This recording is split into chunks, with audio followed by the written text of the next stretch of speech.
Yo, what's fucking up, gamers? What's poppin'? It's me, Evil Ezra from Evil Ezra. This is part of why it took me so long to get off the waiting room screen. I had to remember how to do this. What's up, Foe? What's up, Sheepy? What's up, Yuri? Welcome, everyone. Hope you're doing well. Yeah. So, I do this occasionally. Mostly for spooky stuff like this, or like the one time I did, the human head is alive for a little bit after, oh, true, yeah, because the brain's active for like 7 seconds or something. What's up, Tatterbuggins? Welcome, welcome, hope you're doing well. Thank you for the fun fact. I appreciate you.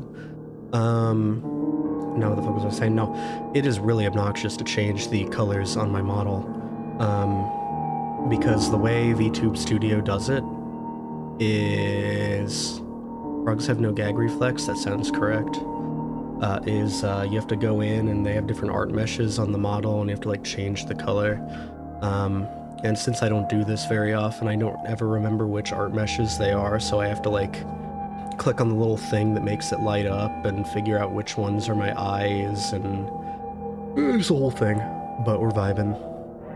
Lower the BGM a tad, maybe. Oh, why is it so much louder? It was not that loud on the waiting room screen. Thank you. Anyway, as I was saying, it's annoying because I have to like click through and figure out which one's flashing up and then change that one. Yeah, my bad. I didn't look at the levels. I don't know why it jumped up. It shouldn't have. I didn't move the slider.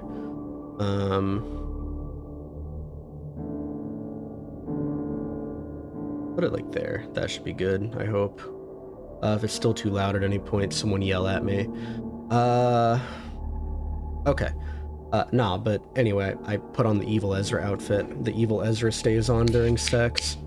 I also just heard the satisfying crack of an evil alcoholic beverage. I think I decided against doing the watermelon game, the Suika game tonight. The drinking game. I was gonna do that because it sounded fun, but honestly, I think, what's up, Christopher? Welcome, welcome. Hope you're doing well. I think I'm not going to because I feel like I could use the night to myself. I've been doing a lot of streams this week already. Plus, I completely forgore to make a Japanese Nintendo account and buy the game. Spoopy Birb, what's up, Megabot? Welcome, welcome. Hope you're doing well. But anyway, in light of that, I have decided instead, as an impulse decision, when I went to go fill up my water, to grab myself an evil beer, also known as cider, and drink that while we're doing this.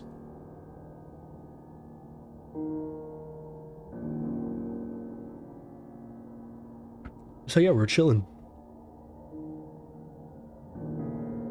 The only Suika game I'm interested in is the crushing between the thighs game. Valid, honestly. I don't know, it looks really fun. I've been seeing a lot of VTubers play it. Looks like my kind of game. What's up, Golden Pineapple? Welcome, welcome. Hope you're doing well. Got me a nice Trappist ale. I don't think I've ever heard of that one. If it has ale in the name, it's usually pretty good, though, as far as beer goes. I'm a burb that will drink beer, but beer isn't necessarily my, like, go-to drink. I'll do, like, sour beers. Sour beers are good. But when you start to get into, like, IPA, now if you really want to talk about Evil Bear,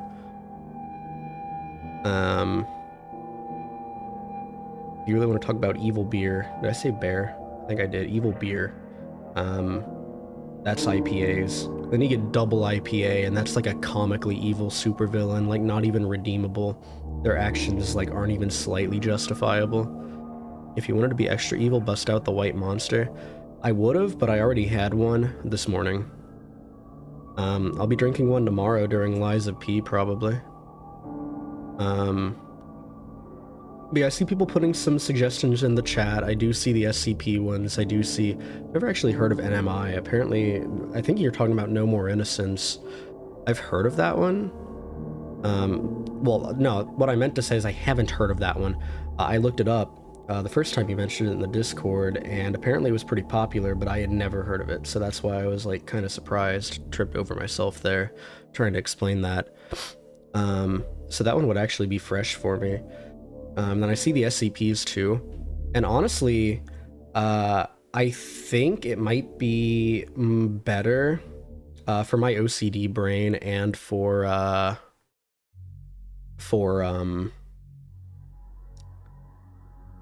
God motherfucking damn, the SCPs. I think the play for the SCPs is probably to do another one next week, because I was saying I want to do a bunch of these like reading spooky stuff streams this month, since I didn't get to do my other idea this year, because I have a lot of understandable you do not perceive the Vaporeon suggestion. It's not so much that I didn't perceive it as it is I've already done it, and it's on Twitter if you scroll down far enough. What's up, Gilded Siren? Welcome, welcome. Hope you're doing well. Birb. Yep, that's me. But today we're evil, Birb. Shid and Fard. I keep forgetting what I'm talking about. No, because I want to do... I was originally going to do one where I released a creepypasta or spooky thing narration every day of the month, and that didn't pan out because life. I have a full-time job. When the fuck am I going to record 31 creepypastas and make them sound good and edit them together?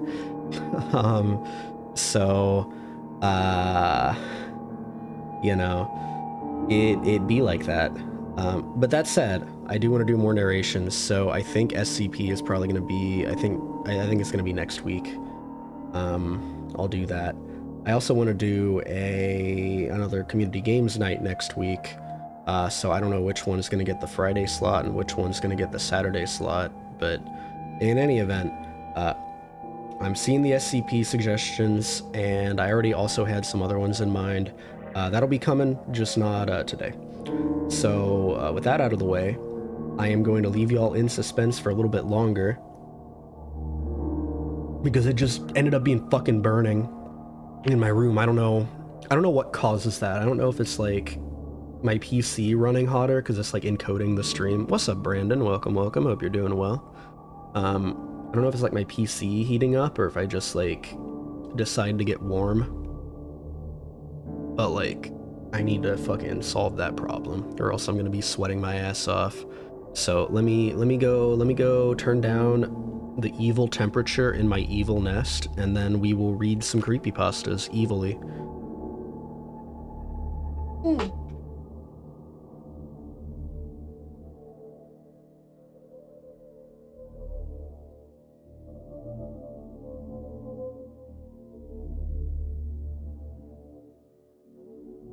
Oh god. Okay, we are so fucking back. Do I need to like anything else I need to do? Oh, I know what I need to do. I also have an evil pet for these occasions that I always forget about. Let me get my pet out here real quick. There it is.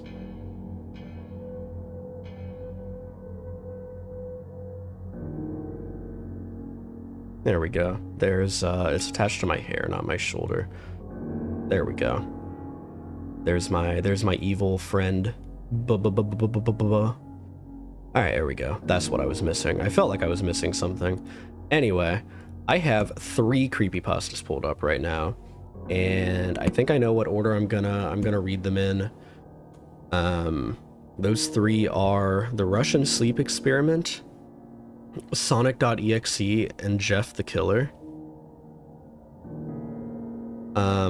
And I don't know which one. I don't know how long that's actually gonna take.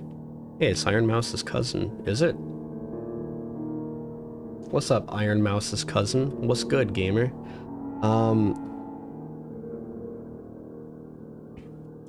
So I genuinely don't remember how long these take to read. I feel like Jeff the Killer is pretty short. It's also really fucking stupid from what I remember, so it's gonna be more of a comedy thing. So I kind of want at least one more serious one to put between Sonic.exe and Jeff the Killer, if anyone has an idea. One that's like not terribly written, because Jeff the Killer, I'm gonna be real with you, it scared me when I was a child. But like,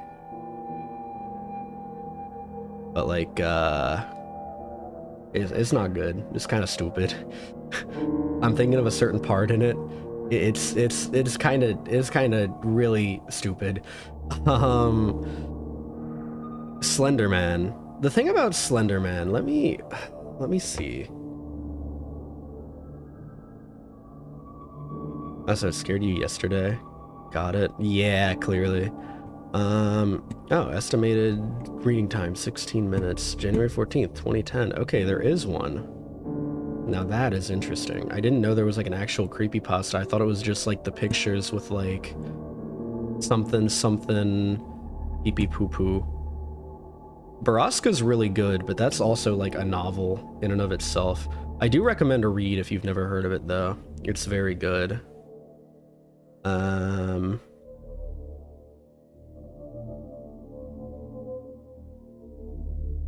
Violent real-life events linked to the Slenderman character increased its infamy and even led to a moral panic.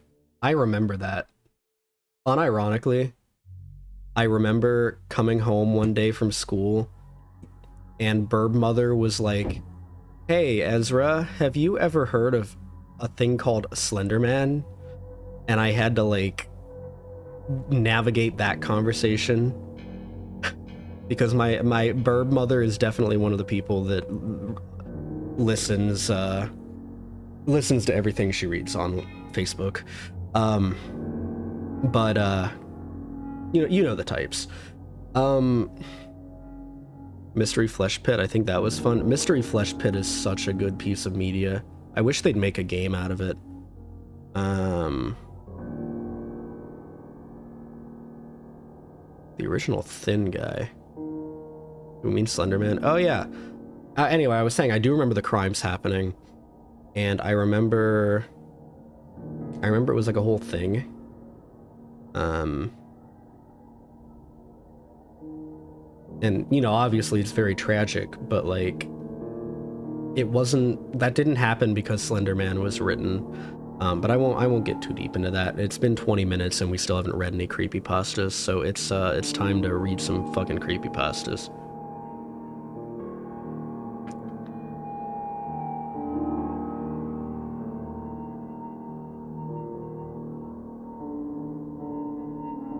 Oh, I have a question. You ever play the horror game called Amanda the Adventure? I have unfortunately seen too many people play the game, so I wouldn't be surprised by it. That's my problem with a lot of those games, unfortunately. Anyway, we're gonna be starting with the Russian sleep experiment. So, kind of a classic, one of the better written ones from what I remember, but I'm ready to have a nostalgia moment and end up hating it. So yeah, we are, do I still have, no, I'm not gonna bother, that's a lot of setup. Yo, what's up, whomever, welcome, hope you're doing well. I was gonna put myself in like that fucking asylum I had, but then I don't know where I would put the chat, so evil Birb is enough. Okay, and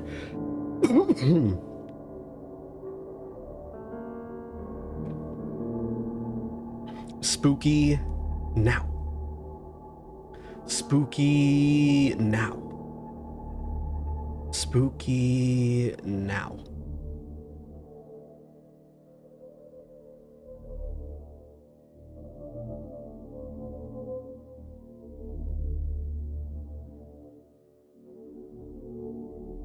Russian researchers in the late 1940s kept 5 people awake for 15 days using an experimental gas-based stimulant. They were kept in a sealed environment to carefully monitor their oxygen intake so the gas didn't kill them, since it was toxic in high concentrations. This was before closed-circuit cameras, so they only had microphones and 5-inch thick glass porthole-sized windows into the chamber to monitor them. The chamber was stocked with books, cots to sleep on but no bedding, running water and toilet, and enough dried food to last all 5 for over a month. The test subjects were political prisoners deemed enemies of the state during World War II. Everything was fine for the first 5 days. The subjects hardly complained, having been promised, falsely of course, that they would be freed if they submitted to the test and did not sleep for 30 days. Their conversations and activities were monitored, and it was noted that they continued to talk about increasingly traumatic incidents in their past, and the general tone of their conversations took on a darker aspect after the 4-day mark. After 5 days, they started to complain about the circumstances and events that led them to where they were, and started to demonstrate severe paranoia. They stopped talking to each other and began alternately whispering to the microphones and one-way mirrored portholes.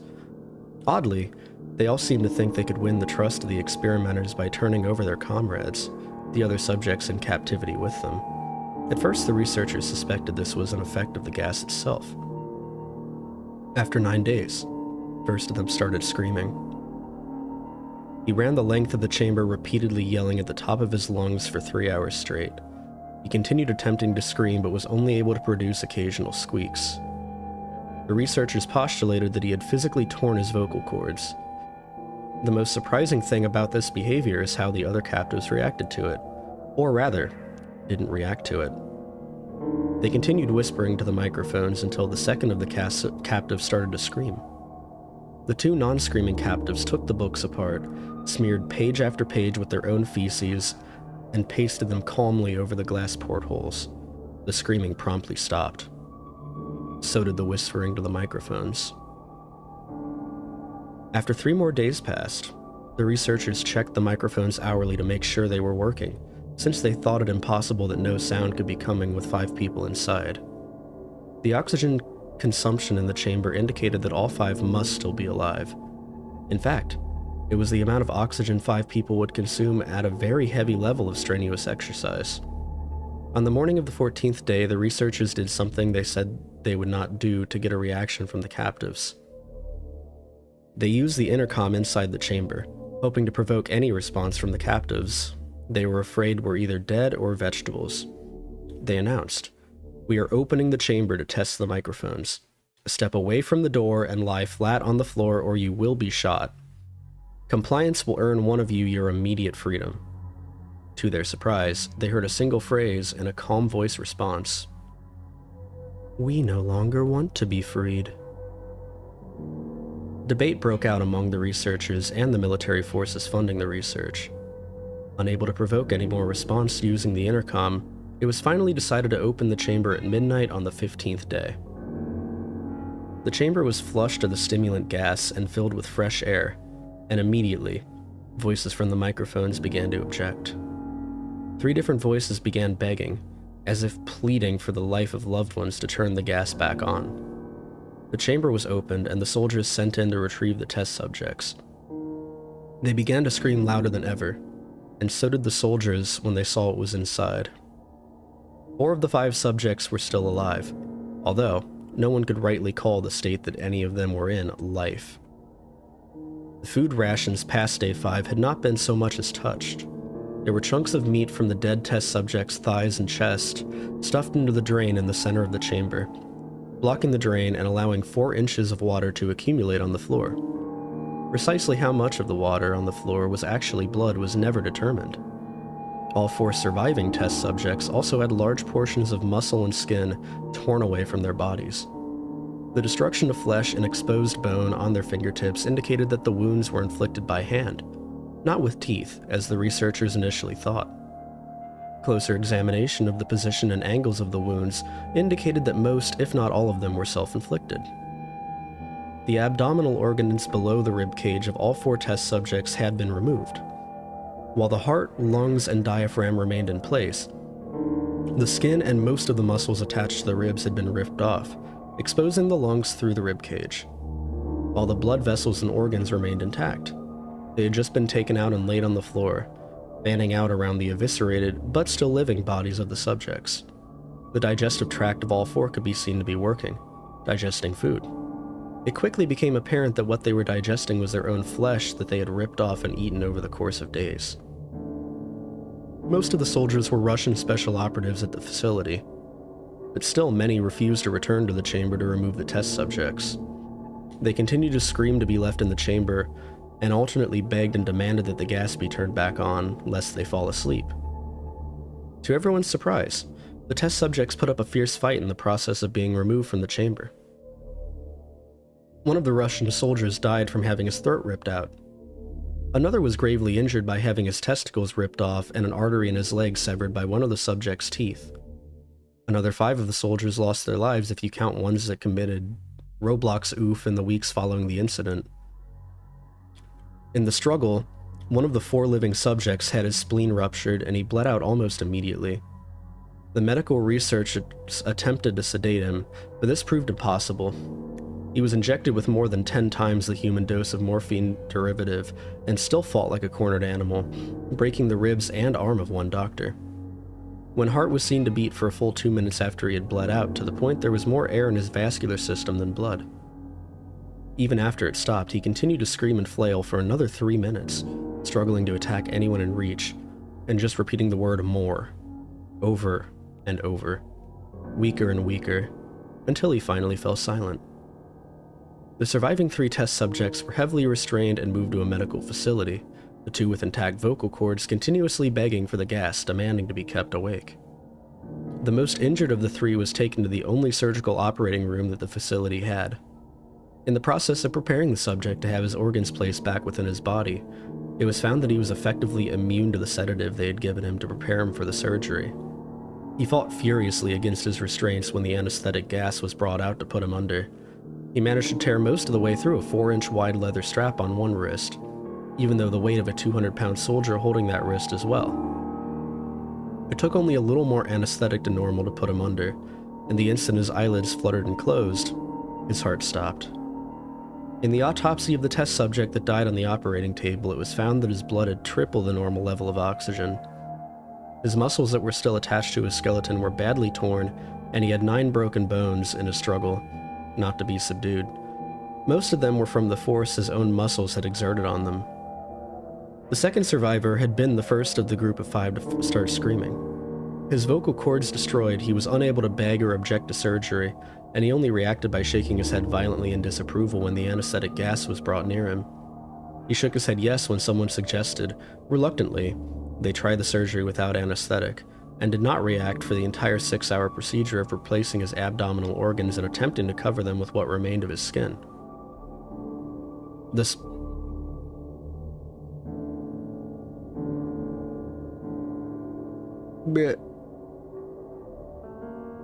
surgeon presiding stated repeatedly that it should be medically possible for the patient to still be alive. One terrified nurse assisting the surgery stated that she had seen the patient's mouth curl into a smile several times whenever his eyes met hers. When the surgery ended, the subject looked at the surgeon and began to wheeze loudly, attempting to talk while struggling. Assuming this must be something of a drastic importance, the surgeon had a pen and pad fetched so the patient could write his message. It was simple.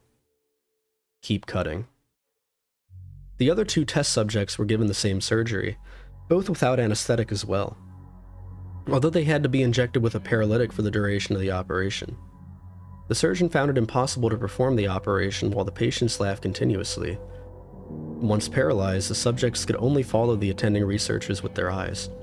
The paralytic cleared their system in an abnormally short period of time, and they were soon trying to escape their bonds. The moment they could speak, they were again asking for the stimulant gas.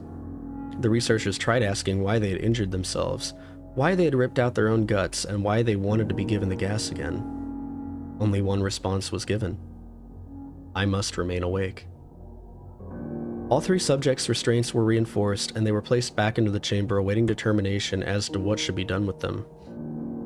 The researchers, facing the wrath of their military benefactors for having failed the stated goals of their project, considered euthanizing the surviving subjects.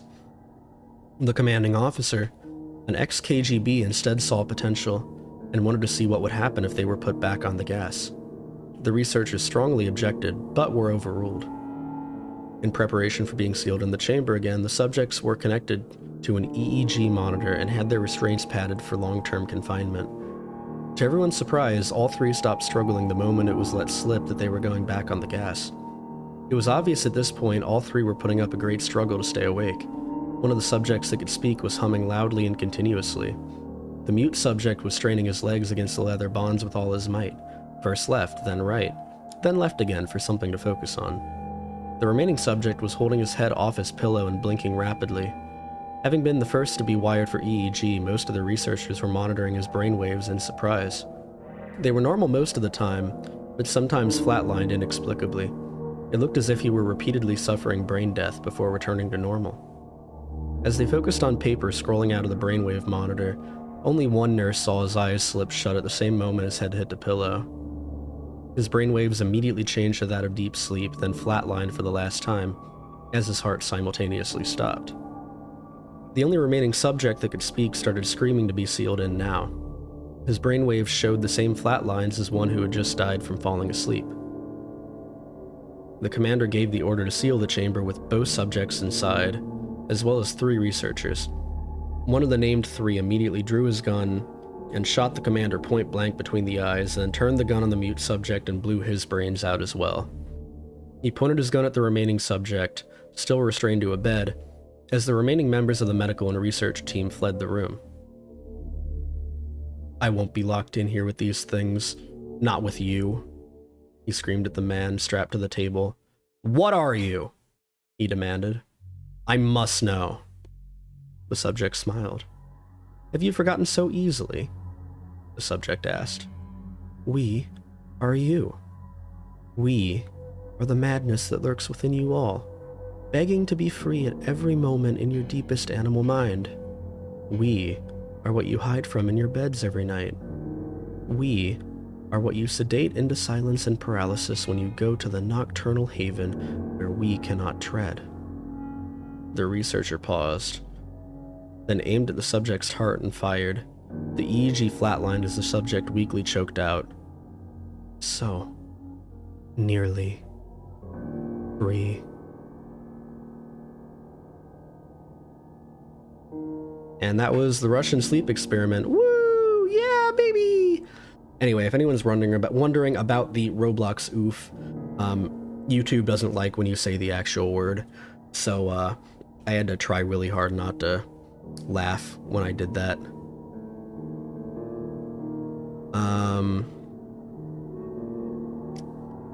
Gets goofy at the end. Yeah, I don't know. Welcome back, Megabot, by the way. I don't know. I think for how early in, like, creepypasta evolution it is pretty fucking well. Yeah, it was written pretty fucking well. Forgot the written part of that statement. It's pretty good. The concept's neat. I'm pretty sure the actual, like, what would happen if you stayed awake that long isn't, I mean, I'm pretty sure we've actually ran that experiment. You just die. I'm pretty sure you hallucinate for a bit and then you just, like, you're done. It's done, it's over. I think,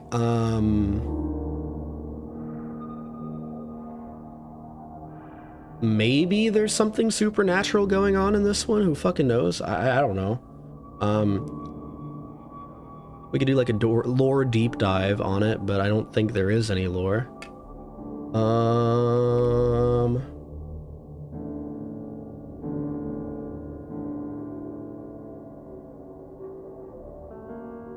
Fucking,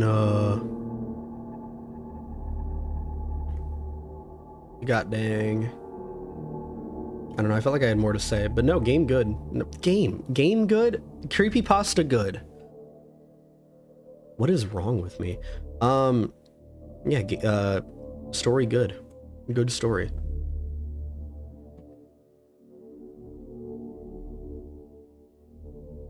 Sleep is what keeps things mortal. Yeah. I mean, it does the job in isolation. I think one of the things I care about in creepypastas, though, and maybe it'll sound weird, but maybe y'all know what I'm talking about and it won't sound as weird as it does on paper. But, oh yeah, also the membership alert. Thank you, Cheese, for renewing. I don't know if you're here or not, but thank you, I appreciate it. almost for gore. That would have been unfortunate. One of the things I care about is like the realisticness of the creepypasta. And it matters less with like the one we're about to read, for example, where it's like very clearly meant to be scary in isolation. It fails miserably in hindsight, but the point still stands. It's not really meant to be like grounded in reality, where the whole thing with like the Russian sleep experiment, or like any that are based around experiments, or even to some extent like rituals,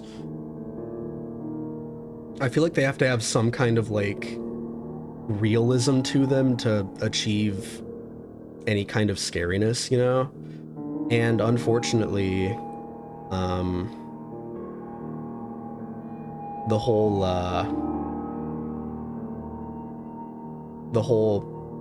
I mean, just the fact that, I mean, we know what happens when you stay up that long already, kind of kills it a little bit, but that's pretty easy to just ignore when you're like in it to immerse yourself. So that's pretty cool. I think it's pretty good. I don't know when this turned into a review stream. Maybe someday I'll do like a classic creepypastas tier list. That could be a funny stream. I know motherfuckers love watching their tier lists.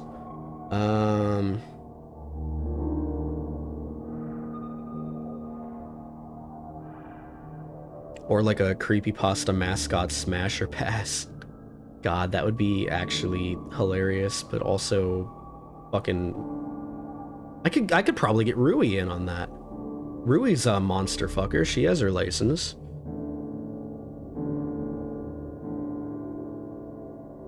Me puts on creepy music to read creepypastas. Also me makes jokes about being a monster fucker. Anyway, are you even qualified to review literature? I mean, there's not really a qualifier to, like, there's not like a license to review literature. Anyone can have an opinion on a thing. I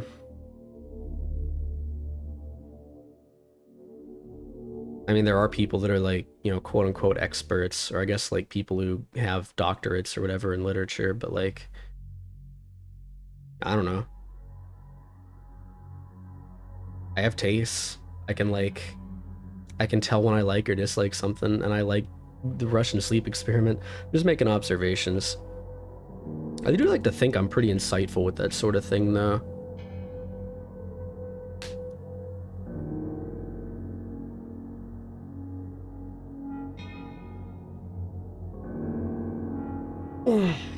I consume an absurd amount of media to keep the angry voices in my brain quiet. So, I'd like to think I know a thing or two about what makes media good. But that's not the point anyway. This isn't like literary review hour. We're not in English class. Unless we are. Wake up. You've been taking a nap in your English class. The bell's about to ring.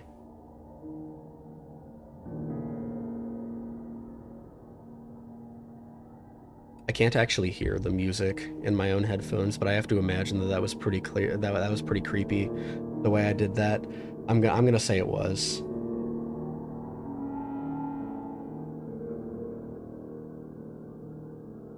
That makes it better. I forgot I can do that, actually.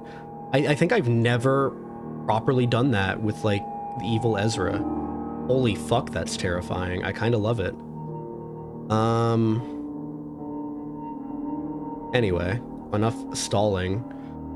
I really just don't want to experience the secondhand cringe that's going to be rereading Sonic.exe in current year. But that's what's up. That's what we're doing. I hope this is the original. The original is hard to track down, because apparently the person that wrote it is a fucker. But, like, luckily we can separate the art from the artist here and enjoy a thing that's not well written. So yeah, here we are. Sonic.exe. Fast now. Fast now. Oh, what's up, Nim? Welcome, welcome. Hope you're doing well. What's up? I was about to say what's up now. Fast now.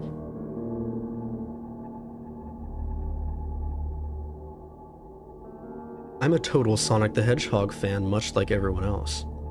I like the newer games, but I don't mind playing the classics. I don't think I've ever played glitchy or hacked games before, though I don't think I want to play any after the experience I had. It started on a nice summer afternoon. I was playing Sonic Unleashed. I liked how you get to explore the towns in it. Until I noticed, out of my peripheral vision, that the mailman had arrived and put something in my mailbox as usual and left. I paused my game to go see what I got in the mail. The only thing in the mail was a CD case for computers and a note. I took it inside. I looked at the note first and realized it was from my dear friend Kyle, let's just call him that, whom I hadn't heard from in 2 weeks. I know that because I recognized his handwriting, though what was weird is how it looked. It looked badly written and scratchy and somewhat difficult to read, as if Kyle was having a hard time writing it down and did it in a hurry. This is what he wrote. Tom, I can't take it anymore. I had to get rid of this thing somehow before it was too late, and I was hoping you'd do it for me. I can't do it. He's after me, and if you don't destroy this CD, he'll come after you too. He's too fast for me. Please, Tom, destroy this godforsaken disc before he comes after you too. It's too late for me. Destroy the disc and you'll destroy him, but do it quick. Otherwise he'll catch you. Don't even play the game. It's what he wants. Just destroy it. Please. Kyle. Well, that was certainly weird. Even though Kyle is my best friend and I haven't seen him in 2 weeks, I didn't do what he asked me. I didn't think that a simple gaming disc would do anything bad to him. After all, it's just a game, right? Boy, was I wrong about that. Anyway, I looked at the disc and it looks like any ordinary computer CDR disc, except it had black marker on it written Sonic.exe, and it was much unlike Kyle's handwriting, meaning he must have gotten it from someone else, like a pawn shop or eBay. When I saw Sonic on the writing of the CD, I was actually excited and wanted to play it, since I'm a big Sonic fan. I went up to my room and turned on my computer, and put the disc in and installed the game. When the title screen popped up, I noticed that it was the first Sonic game. I was like, awesome! Because like I said earlier, I like the classics. The first thing I noticed that was out of place was when I pressed start. There was a split second when I saw the title image turn into something much different. Something that I now consider horrifying, before cutting to black. I remember what the image looked like in that split second before the game cut to black. The sky had darkened, the title emblem was rusted and ruined. The Sega 1991 was now instead Sega 666, and the water had turned red, like blood, except it looked hyper-realistic. But the freakiest thing that was in that split-second frame was Sonic. His eyes were pitch black and bleeding with 2 glowing red dots staring right at me. And his smile had stretched wider up to the edge of his face. I was rather disturbed about that image when I saw it, though I figured it was just a glitch and forgot about it. After it cut to black, it stayed like that for about 10 seconds or so. And then another weird thing happened. The save file select from Sonic the Hedgehog 3 popped up, and I was like, what the fuck? What's this doing in the first Sonic game? Anyway, then I noticed something off. The background was the dark cloudy sky of the bad Stardust Speedway level from Sonic's CD, and there were only 3 save files. The music was that creepy Caverns of Winter music from Earthbound. Only it was extended, and seemed to have been in reverse. And the image for the save file where you see a preview of the level you're on is just red static for all 3 files. What freaked me out more was the character select. It showed only Tails, Knuckles, and to my surprise, Dr. Robotnik. Now I was sure that something was up. I mean, how can you play as Robotnik in a classic Sonic game, for crying out loud? That's when I realized that this wasn't a glitchy game. It was a hacked game. It definitely looked hacked. It was really creepy, but as a smart gamer, I wasn't scared, or at least I tried not to be. I told myself that it was just a hacked game and there's nothing wrong with that. Anyways, shaking off the creeped out feeling, I picked file 1 and chose Tails, and when I selected and got started, the game froze for about 5 seconds, and I heard a creepy pixelated laugh that sounded an awful lot like that Kefka guy from Final Fantasy before cutting back. The screen stayed black for about 10 seconds or more.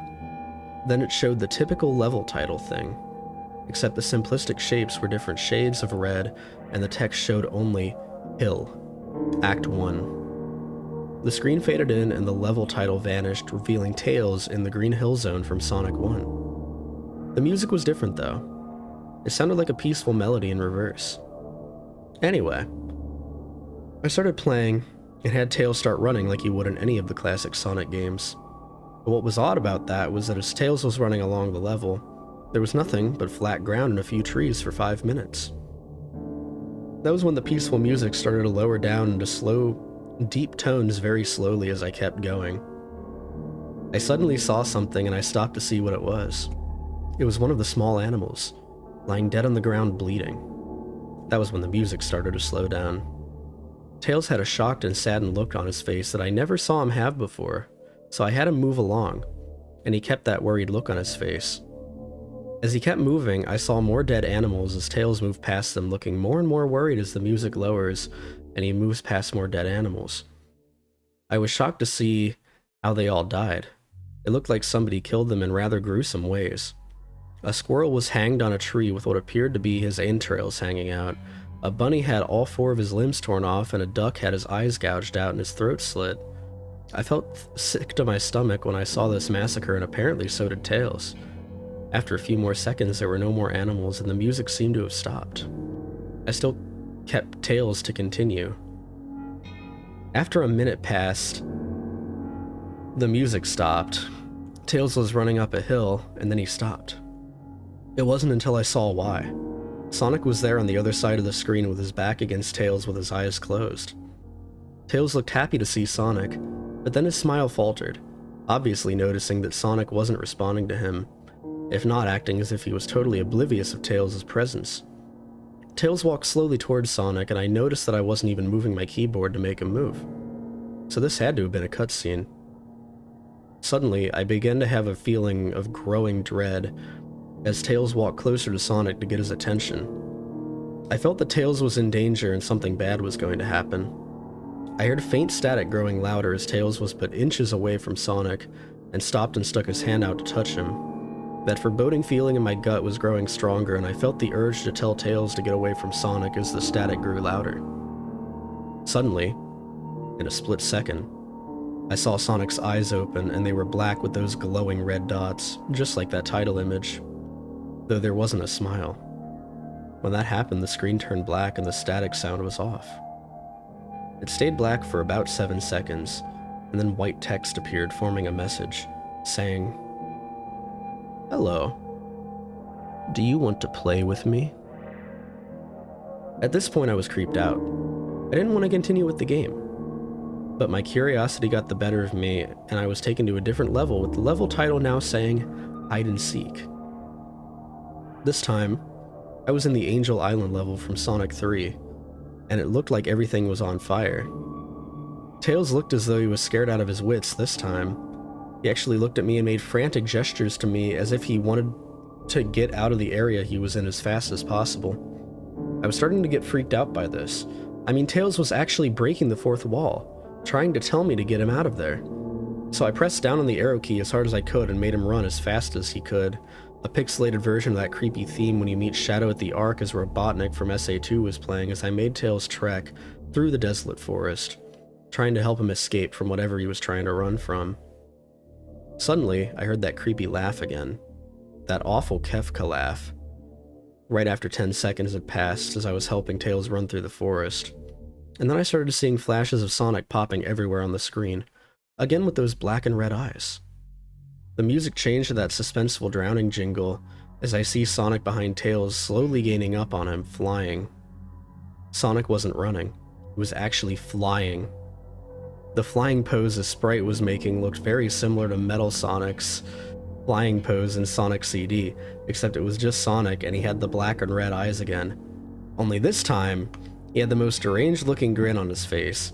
He looked as though he was enjoying the torment he was giving the poor little fox as he gained up on him. Suddenly, when Tails tripped, another cutscene, the music stopped and Sonic vanished. Tails laid there and started crying for 15 seconds. The scene was rather upsetting to watch, and I kind of teared up myself. But then Sonic appeared right in front of Tails, and Tails looked up in horror. Blood started to come down those blackened eyes of Sonic's as a grin slowly grew from his face, and he looked down at the horrified fox. I could do nothing but watch. Just in a split second, Sonic lunged at Tails right before the screen went black. There was a loud screeching noise that only lasted 5 seconds. The text returned, only this time it said, "You're too slow. Want to try again?" And then that god-awful laugh came with it. I was so shocked by what had happened. Did Sonic murder Tails? No, he couldn't have. He and Tails are supposed to be best friends, right? Why did Sonic do that to him? I shook the shock off as I was brought back to the character select. The save file that had Tails was different. Tails was no longer in the box itself, but in the TV screen, which was flickering with that red static. Tails' expression scared me. His eyes were black and bleeding, his orange fur had gone black, and he had an expression of anguish on his face. Trying to ignore it, I picked Knuckles next. The laugh came again and the screen cut to black, and stayed there for another 10 seconds. This time the level said, "You can't run." I was really freaked out by now. I couldn't really tell if this was a glitch or a hack or some kind of sick, twisted joke. Or anything, really. But despite my fear of what happened next, I kept playing. The next level looked much different. It had the ground of the scrap brain zone, but the sky background looked like the main menu. It had the dark reddish cloudy sky, but it was the music that creeped me out the most. It sounded like Gygas's theme right after you beat Pokey in Earthbound. I also noticed that Knuckles looked afraid just like Tails did, though not as much. Rather, he looked a little unnerved. He broke the fourth wall just like Tails and looked as if he wasn't sure about going forward, but I made a move anyway. He ran down the straight pathway in this dark level, and as he did, the screen started to flicker red static a couple times, and then that maddening laugh came again. After a few seconds of running, I noticed several bloodstains on the metallic ground. I felt a growing sense of fear again, thinking something horrible is going to happen to Knuckles. He looked nauseated walking down this blood-stained road, but I still kept him going. Suddenly, as Knuckles ran, Sonic appeared right in front of him with those black and red eyes, and then red static appeared again. When the static vanished, showing nothing but black screen, with the text saying, "Found you." Now I was scared. Sonic found Knuckles already? What was going on? Anyway, red static came again, and then I was back to the level. Knuckles looked like he was panicking, and Sonic was nowhere to be found. And this time that high-pitched squealing from the Silent Hill 1's final boss was playing. Was this some kind of boss battle with Sonic? I hope to God it wasn't, honestly. Suddenly Sonic appeared right behind Knuckles in what appeared to be a pixelated black smoke. I made Knuckles turn and then punch Sonic, but Sonic vanished in a black pixelated smoke before I could even land a hit. That terrible laugh went off again. Then Sonic appeared behind Knuckles. Then I made him punch again and Sonic vanished again, laughing. Knuckles was panicking even more. And I felt like I was going crazy. Sonic was practically playing with us. He was playing a sick, twisted little mind game with me and Knuckles. Another cutscene played as Knuckles fell to his... Another cutscene played as Knuckled fell to his knees and clutched his head, sobbing. I felt like that was important. I felt his agony. Sonic was actually driving us both crazy. And then in a split second, Sonic lunged at Knuckles and the screen went black with another distorted screeching noise that lasted for at least 3 seconds. Another message appeared. So many souls to play with. So little time. Wouldn't you agree? What the hell? Just what is going on?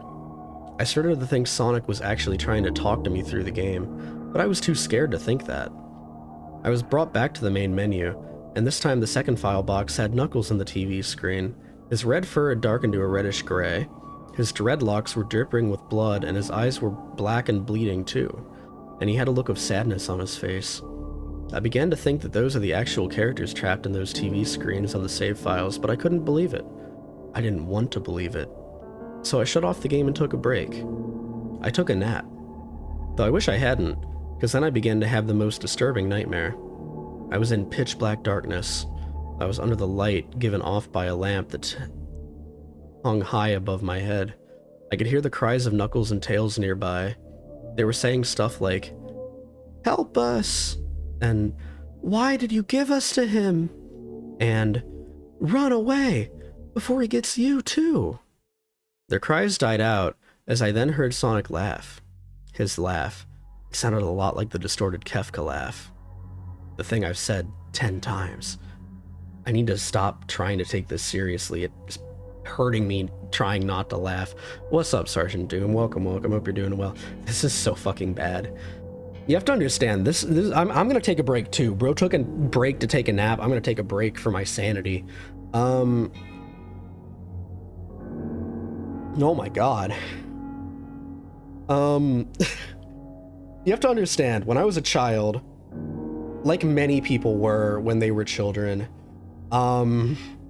this kind of shit was scary, cause like, I mean, I don't know, I feel like I first heard this story when I was like 11, maybe 12. Like I was young. Like I was young. So I mean, this shit got me a little bit, but like now that I have a fully functioning brain, and I understand like 11 and 12, it's not really even that young. Like I really probably should have realized this wasn't that scary, but I wasn't really that familiar at the time with creepypastas. But I don't know, I was also pretty like afraid of everything at that point in time in general.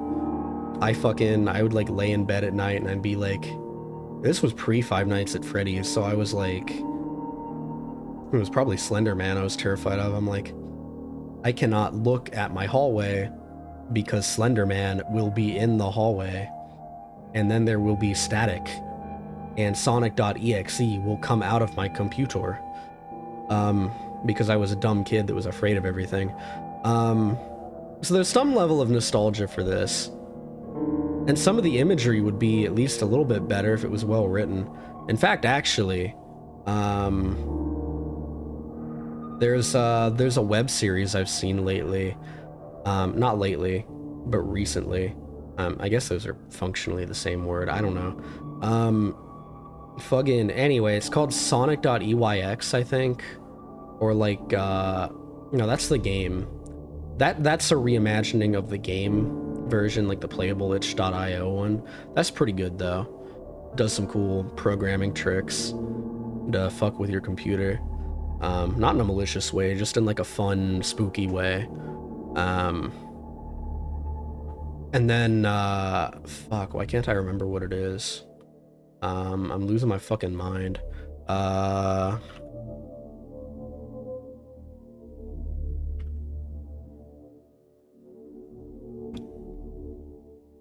What is it called?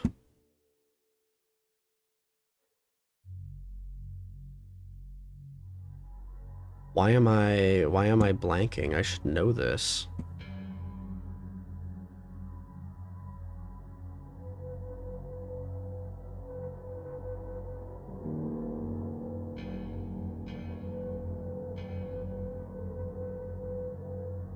I don't know.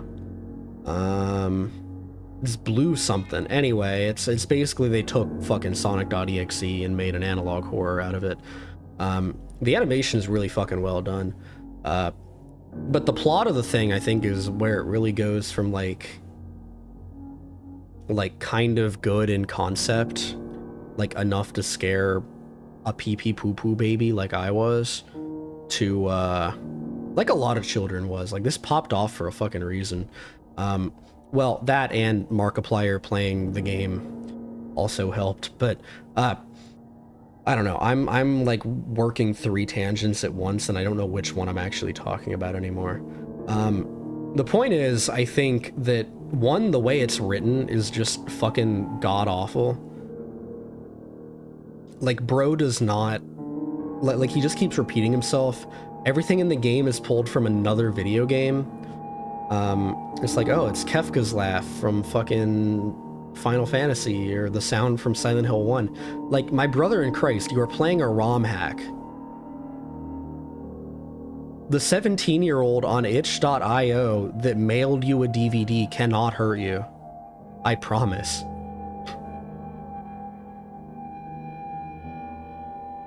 But like, yeah, I mean, it's just a dumb premise. And I remember the ending. I remember the ending distinctly. And I'm gonna lose my fucking shit because it's so bad. It's like not scary. Not that anything else has been scary, but I remember even as a kid, I'm like, that's kind of dumb. Why did it end like that? And also, where did Bro have time to write this? And how did Kyle have time to write the note? Bro said like, oh, he was trying to write it fast, so he scratched it out on a piece of notebook paper. Like, did he write it fast or not? Because Bro wrote like if he was like in a hurry, if Sonic was about to go fast or whatever, he just would have wrote destroy the disc. But like, apparently Brother Man had time to write multiple well-constructed paragraphs and then go to the fucking post office, get it to the post office so the mailman could deliver it to his house. Like, was he in danger or not? He took it to the post office. Did he play it in the post office? Was he like, are we to assume he was at his job in the post office? And he like very quickly, he was slacking off playing Sonic.exe at the office, and he very quickly put it in an envelope and mailed it to his buddy. Is that what I'm to believe?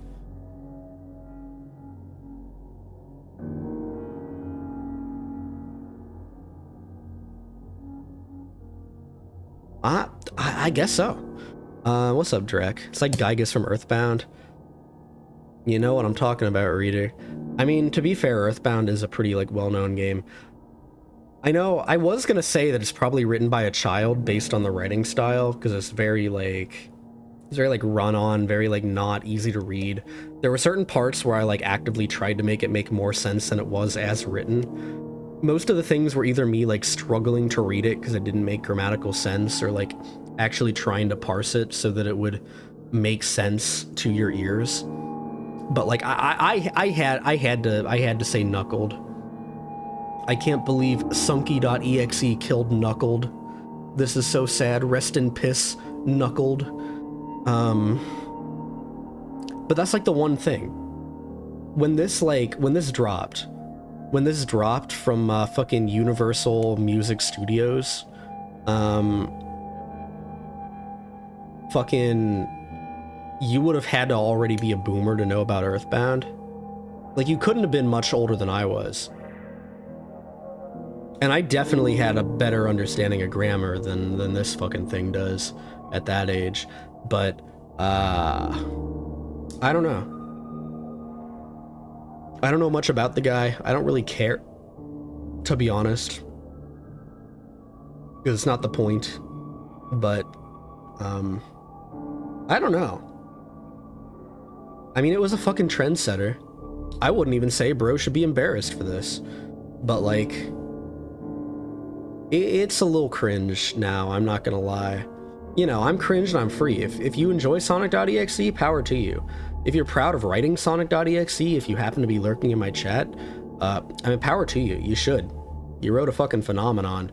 But, like, we can all admit that it aged poorly.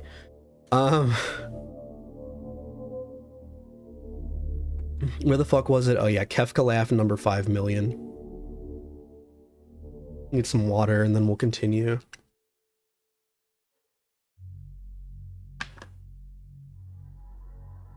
Okay.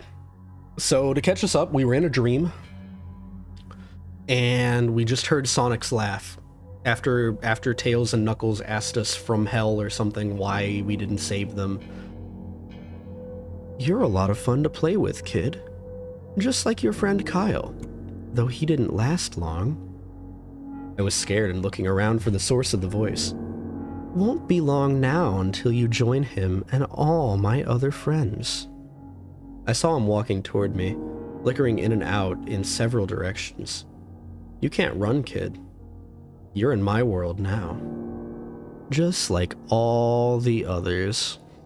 When he grabbed me and I saw his bleeding, black and red-eyed, grinning face, I woke up with a fright. After a couple of hours, I decided to continue playing the game. I don't know why, but I had to know. I had to figure out why this was happening. So I turned on the computer, turned on the game, and selected Robotnik next. I still thought that was wacky, playing as Robotnik, but anyway, the level title appeared again, and this time it said ... which I found really freaky. This time I was in some kind of hallway. Didn't really look like it was from any of the classic Sonic games, though it had the pixelated style. The floor was shiny and checkered, the walls were a dark grayish purple with animated candle lights, and a few dark bloodstains here and there. And there was a dark red curtain hanging above on the top part of the screen. Every 12 seconds or so, that red curtain sways very slowly, but whenever you're playing the game you can barely see it move. The music was oddly pleasant, a piano playing a rather sad yet peaceful song, but I knew better. This was the song that played in Hill Act 1, only it wasn't in reverse. Robotnik didn't look entirely nervous like Tails and Knuckles did, but he did have a suspicious look on his face, as if he was just a bit paranoid. He did a little animation when I just left him standing. He turned his head to the left and then to the right at least twice, and then shrugged at me, as if he had no idea where he was or what was going on. Even though I was scared out of my mind about what was going to happen, I had Robotnik continue onward. He did his usual running animation. You know, when you've beaten him at the end of a classic Sonic game and you chase him, as we continued going through the hallway. Then I stopped at a long flight of stairs leading downward. Now I was nervous. Even Robotnik seemed unsure of himself, though I pressed onward. As I led Robotnik down the stairs, I noticed that the walls have gotten darker and more reddish. The red torches are now an eerie blue. Then we landed into another hallway. This one was longer than the last one, or at least it felt like it. And then we headed down another flight of stairs. This one was much longer and took at least 1 full minute. And then, I heard that horrid Kefka laugh again, and the music slowly faded until it was quiet. As it did, the walls turned more dark red, and the torches were a black flame now. When Robotnik landed into the third hallway, I noticed he now looked really creeped out, though he tried to hide it. I couldn't blame him. I was scared too. Suddenly, Sonic popped right in front of Robotnik, the same way he did Knuckles, and then red static. The red static lasted for about 15 seconds, and then it showed me a most unpleasant image. The image showed a hyper-realistic Sonic standing in the darkness, where you can only see his face while his head and torso faded into black. And when I say hyper-realistic, I mean like he looked so real you could actually see the lines in his blue fur, as if you could actually feel the fur if you were to touch the screen. His face. Oh god, he had the most horrifying smile I had ever seen. And that's saying something considering I saw that image at the start of the game. His eyes are wide and black and once again crying blood, which also looked hyper-realistic. There were 2 small glowing red dots in those black eyes staring right at me, as if staring into my mind. His grin was wide and demonic. It literally stretched to the very sides of his face like a Cheshire cat, except Sonic had fangs, very sharp fangs, much like the werehog's teeth, except more vicious looking, somewhat yellowish, and from the look of it, he had stains of blood and small bits of flesh on his lips and fangs, as though he ate some kind of animal. I stared at that gruesome image for a good 30 seconds, never taking my eyes off of it. I felt as if he was actually looking at me, smiling at me. That face.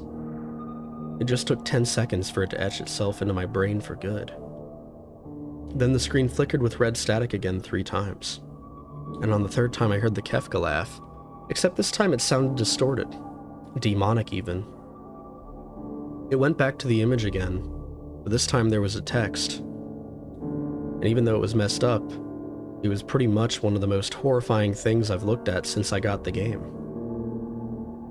I am God. It was when I read that message while looking at Sonic that it hit me. I realized right there and then. This Sonic was a monster. A pure evil. Sadistic. All-powerful, nightmarish, a demented monster, and all of his victims, including Tails, Knuckles, Robotnik, and possibly Kyle, are just his little toys. And the game is the very gateway into his chaotic, nightmarish world and the very hell his victims are trapped in. Suddenly, in an actual split second, I screamed as Sonic lunged at the screen, screeching loudly with his mouth wide open to an unnatural length, revealing nothing but a spiraling abyss of pure darkness before the red static came again, this time much louder and distorted, so loud that it hurt my ears. I yelled and grabbed my ears as the red static screeched for a good 7 seconds. Then it stopped and showed nothing but black. As I sat there, staring at the black screen, one last text came up. "Ready for round 2, Tom?" The Kefka laugh, now sounding more clear as if Sonic was right behind me, played again 3 times as I looked at that text in shock and confusion. Then I got booted back to the main menu, and this time the third save file had a TV image of Robotnik in the same tormented state as Tails and Knuckles. Robotnik's skin turned a dull gray, his mustache drooped and had blackened, his glasses broke and blood is coming from them, and he had a mere dead-like expression on his face. What? Okay. I looked at Tails, Knuckles, and Robotnik as I cried a bit. I pitied them for the agony they're going through. They were forever trapped within the game, forever tormented by that horrid hedgehog, and they always will be. Then the computer shut itself off. I couldn't turn it back on no matter what I did. I sat there for maybe 25 seconds, horrified by what had just happened. Sonic is the very embodiment of evil. He tortures people who play his game in more ways than one, and then, when he gets bored, he drags you into the game. Literally drags you to hell, where he can play with you always, as his toy. I can't get the game out of my computer. I think it's stuck in there, but at least I managed to turn it back on now. After I sat there for 25 seconds, I heard a voice right behind me, like a whisper. "Try to keep this interesting for me, Tom." I turned around to see where the voice came from, and what I saw made me scream. Sitting on my bed, staring right at me, was a Sonic plushie, smiling with bloodstains under its eyes. I was scared of a fucking plushie.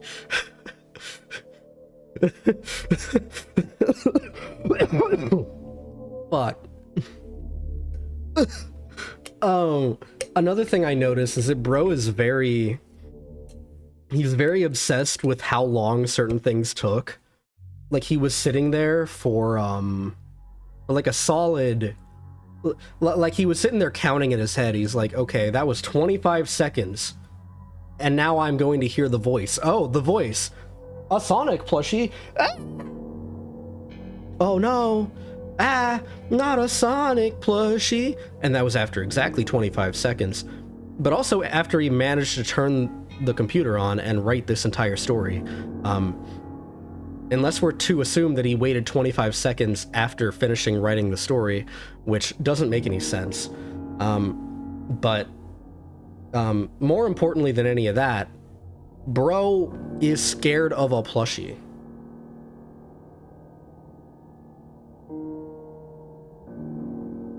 I almost feel like this was written specifically to be turned into a game.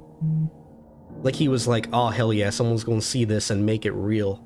But like that wasn't really convention. Like this is the story that started the whole creepypasta game on itch.io thing. So I don't think that's what he was going for either. I think he just thought that was good. And also he's credited under here.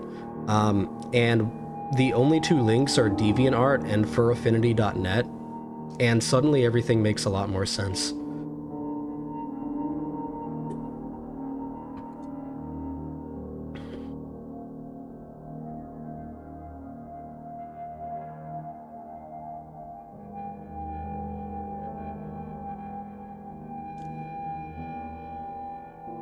So, yeah, I just want to let you sit with that piece of information for a little bit.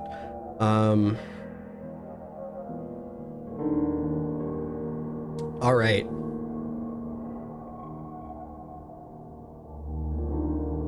That was Sonic.exe. Hope you enjoyed.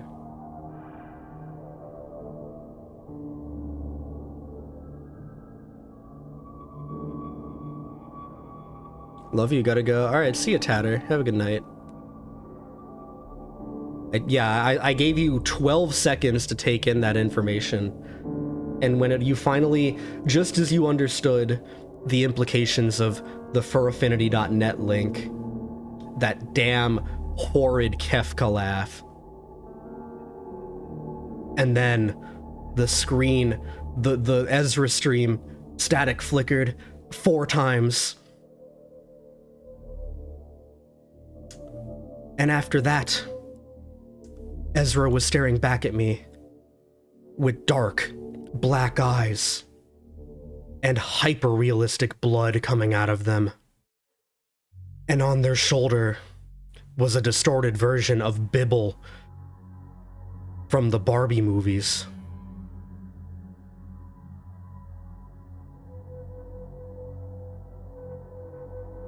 The screen stayed there for 23.5 seconds when I heard a voice behind me. Pious! I turned around. There was an Ezra keychain on my bed.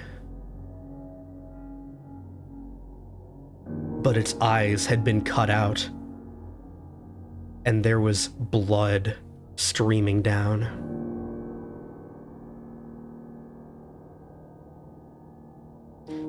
Alright, anyway. If someone makes Ezra.exe, I actually feel like I wouldn't be that upset. I feel like that'd actually be kind of Pog champion.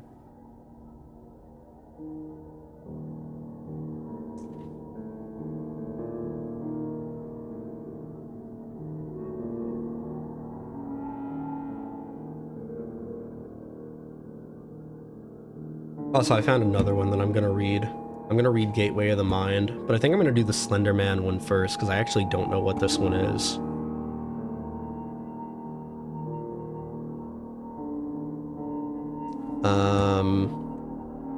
Like, I know what the Slender Man is, don't get me wrong, but like, I again was convinced that the whole thing was just like the forum post with the picture, and it was like something something tall man, something something missing children, no face. Let's see. You get like a limited edition plush around Halloween, and it's just that. If we had the resources for that, I would actually love that. I'm gonna hold on that idea for next year. That's a fucking sick idea, though. Physical Halloween merch, Pog. Okay. But this is apparently the Slenderman creepypasta, at least according to creepypasta.com. So do with that what you will. And I've never heard of this, so I genuinely don't remember this thing. I'd buy it and snuggle that thing every night. Hell yeah.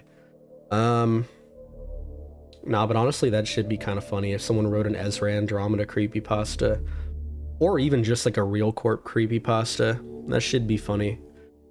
I could do it. I could do that as another silly, goofy gimmick stream. Was that the end of the Sonic one? Yeah, that was the end of the Sonic one. There's a plush on his bed.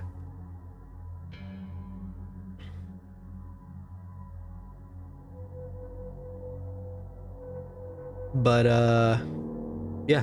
There's actually a sequel to that called, I think Sally.png or something.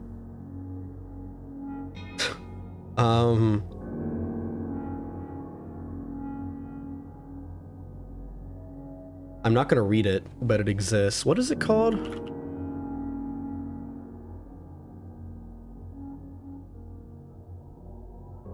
Oh, it's just Sally.exe. Okay. I'm not reading it. I promise I'm not going to do that to you this time, but it's also not that great from what little I remember of it. I don't even know if it was written by the same person, but it was basically the same thing again. It's just another mysterious disc, and there's 3 more characters.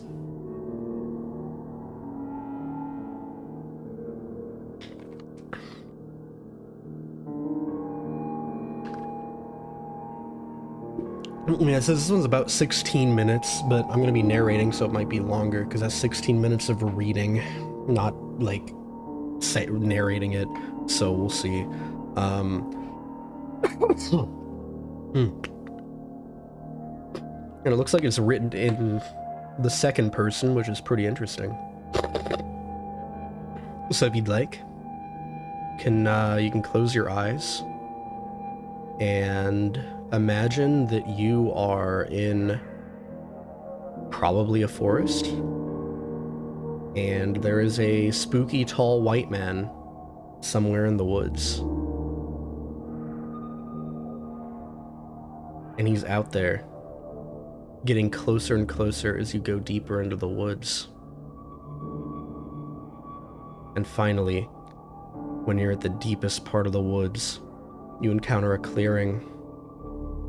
The tall white man runs up to you. Come on down to the brand new summer sale. Deals, deals, deals.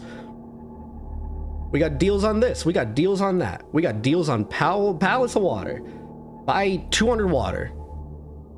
Big summer sale. Yeehaw. I don't know where that came from. I just kind of let that happen. And here we are.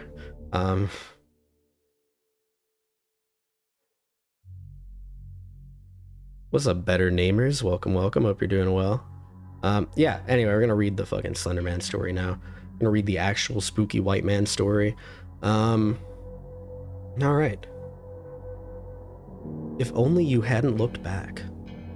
Though it was autumn, the days had seemed long, and the brief walk toward home short. As the sunlight began to fade, you and your 2 friends left the playground behind and trudged reluctantly home, knowing that you would be forced to pick up the games and conversations the next day that never came. If only you hadn't looked back. But you had. Turning, just for a moment, you had glanced back toward the tree line, seen the fingers of their branches clawing up towards the sky, and beside them, the figure. At first, you'd thought you must be mistaken, that your eyes, in the hazy blur of twilight, were playing tricks on you. But no. When you looked again, he was still there, taller than any man could be, thinner even than the willowy branches that extended ever upward from the trees. He loomed in the distance, like the shadow of some horrible, dark truth, and you knew instantly that you had to look away. That if you didn't tear your eyes from that blank, featureless face, then soon the blank would wash over you, become you, and you would walk, slowly, but surely, as if pulled by some magnetic force toward him. Though you feared him, though you were scared of his unnatural height, the aching, blank whiteness of his face, the arms that seemed to stretch towards you, and the slithering tentacles behind. You turned, screwing up your eyes, willing yourself not to look, not to see, not to give in and go to him. You screamed to the others, telling them the same, telling them not to look. But as you open your eyes, you realize they had already looked. They were already gone. Okay, that was the little intro. Get you into the vibe. Creepypasta story. Alright. What's up, Secretly Done and Iana? Welcome, welcome. Hope you're doing well. I'm not sure what the question marks are about, but if it's about what we're doing, we're reading creepypastas. Oh my god, this is one big blank. Oh wait, no, this is the one. Wait. This is actually the one I was thinking of. I was just looking at the fucking... Okay, here we go. Ben drowned. That one was actually... I was considering that one. I'm trying to remember how long that one is. It also kind of needs the videos, though. Why do you have a female avatar? Because I'm non-binary. I'm neither male nor female. I wouldn't really describe my model as female. I'd describe it as non-binary. It has no gender. I am just Birb.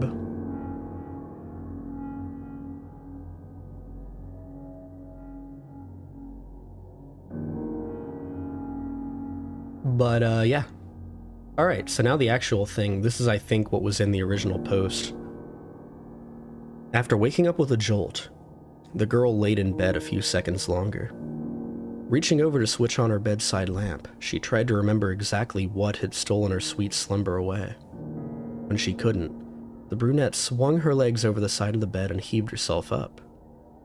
Checking the time on her phone, she snorted when she saw it was midnight. The witching hour. Knowing that sleep would only evade her, she left her bedroom for the kitchen.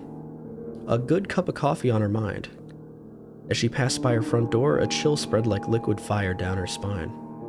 It's only winter, she told herself, focusing again on the coffee pan. Measuring out scoops, water, and preparing her cup kept her occupied. But as the dark liquid boiled, she had nothing left to keep her mind from wandering off. The chill returned and she couldn't help but glance behind her to the front door. It stood there innocently enough, just like always. The deadbolt was still in place, and she could see nothing amiss with it. Turning back to her coffee, she did her best to forget about the feeling. With her cup in hand, she started back towards her bedroom. As she walked by the front door, she decided that a quick glance out of the peephole would help calm her restless mind. The chill worsened with each step she took towards the door, and further away from the safety and warmth of her blankets. She pressed her empty hand against the cold, metal door, and took a deep breath before leading her eye to the peephole. At first, she could only see an inky blackness and somehow seemed to swirl in itself. When she blinked in surprise, the void melted away. She wished it hadn't. In its place, there stood what she could only guess was once a man. The limbs were long and inhumanly awkward, with bulky joints branching off into several arms, not unlike the branches of a tree. The creature was draped in a black suit, somehow making the thing more nightmarish to her. The icing on the proverbial cake, however, was what passed as the hellish thing's face. It was as though her mind blurred the ghastly visage to spare itself further shock and horror. She shoved herself away from the door with the hand still pressed against it. The scalding mug of coffee fell, the liquid burning her bare legs as she fell backwards and tried to crawl away from the door. She knew, somehow, that her mind hadn't been playing tricks on her. As she crab-walked away from the door, she watched as tendrils as black as the void she first saw snaked around through the cracks. The girl was trapped between the instinct to flee and the gut feeling to not turn her back on the door. When the door jolted, the urge to flee overcame her and she slipped in the burning liquid as she tried to make it back to her room. She knew deep down that she was trapping herself in a corner, but she had to get away from the door. The girl was halfway down the hallway when she heard the previously locked door creak open. She screamed and slipped into a wall, cracking her chin on it and stunning her. After that, there was only blackness. "Nicole?" A warm male voice snapped the woman out of her trance. As she turned around, she was met by one of her sister's doctors. She nodded, not sure if she should say anything, or even if she could find her voice if she did have something to say. That morning, she had gotten an urgent phone call from the hospital, saying that her sister, Lindsay, was there. Before they'd even let her see her, the doctor had pulled her off to the side and insisted that they talk to her about what might have happened. Phrases like self-inflicted and assault had been thrown around, and Nicole felt her mind reel. She still hadn't fully understood what they had been saying until she saw Lindsay with her own eyes. Her little sister had a bandage wrapped around her head, covering both of her ears as well as her eyes. They said it was to keep her now deadened eyes from drying out and to try to keep the infection out of the wounds Lindsay had made to her ears. The doctors had guessed that either she or someone else had jammed a pencil into them to keep her off balance or to deafen herself against something. There was the mix of first and second degree burns on her hands, legs, and feet from what was assumed to be the coffee her neighbors found slipped all over the entry to her apartment. As Nicole walked into her sister's hospital room the first time, she thought she had spied the silhouette of a man in the window. That, she knew, was impossible. Her sister's room was on the 3rd story of the hospital. And then they have the pictures of Slender Man. That seems like oddly familiar, but I don't think I've ever actually like read or heard that one. That was well written. Anyway, see Sergeant Doom, and also welcome to the Piss Crew. I didn't want to like stop my flow and say thanks when the notification went off, but welcome to the Piss Crew! Woo! That was pretty good. Took me a second to get adjusted to something that like made sense and was coherent to read. But once I did, it's pretty good.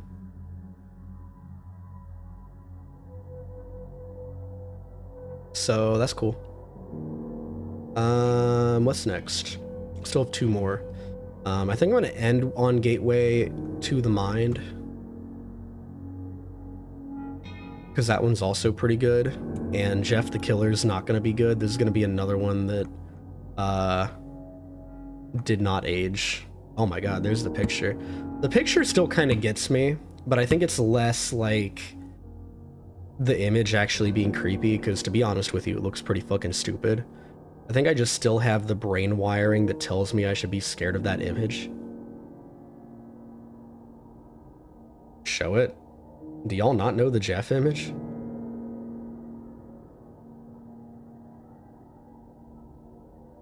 I bet. Hold on. Let me get the image. I have an even better idea.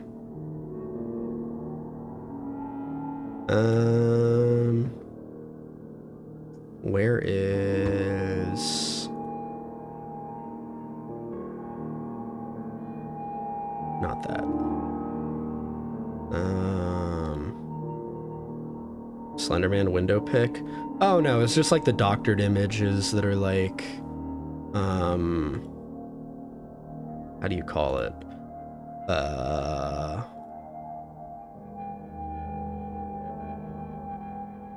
Like the ones on the playgrounds and shit where Slenderman's in the background, like the ones that started the whole thing.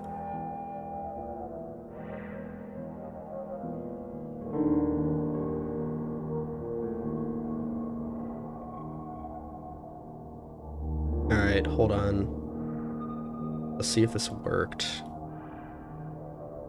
I don't know that it's, I don't think it will, but it might.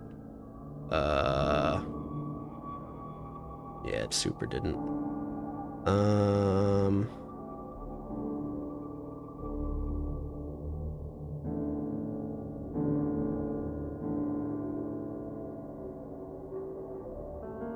Okay, delete that one. We need... You read Abandoned by Disney? Oh, that was the other one I was thinking of. Okay, let me find one that's not a fucking WebP. Fuck WebP, dude.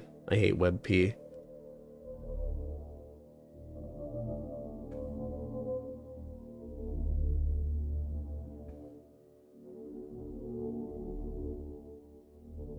Is this one gonna work? That's also WebP. There's no, like, good one that's the original that has WebP. There we go. This could work. Yeah, that'll work.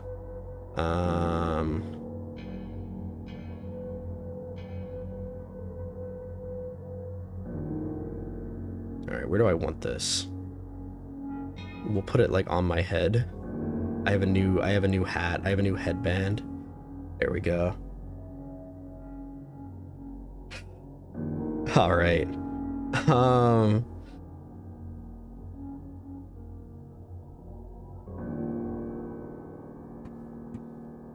Okay, where's the actual story?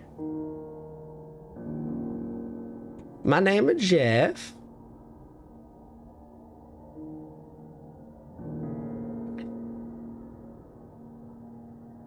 You're in bed at night.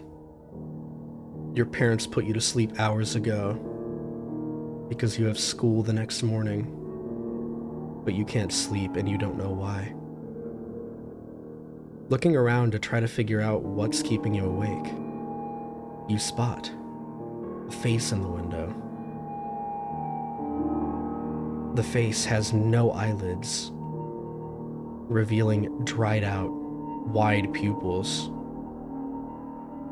and his mouth is cut all the way to the sides of his face, forming a grotesque, mutilated smile.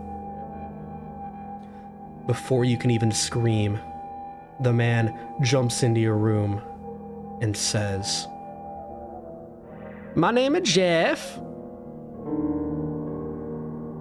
Man, I am killing it today. I am on fire.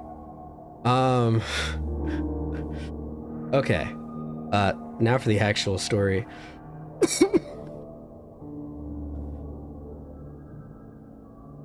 Excerpt from a local newspaper. Ominous, unknown killer is still at large. After weeks of unexplained murders, the ominous, unknown killer is still on the rise. After little evidence has been found, a young boy states that he survived one of the killer's attacks and bravely tells the story.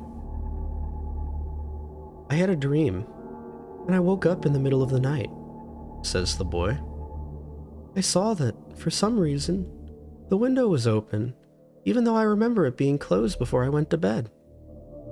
I got up and shut it once more. Afterwards, I simply crawled under my covers and tried to get back to sleep. That's when I had a strange feeling, like someone was watching me. I looked up and nearly jumped out of my bed. There, in the little ray of light, illuminating from between my curtains, were a pair of 2 eyes. These weren't regular eyes.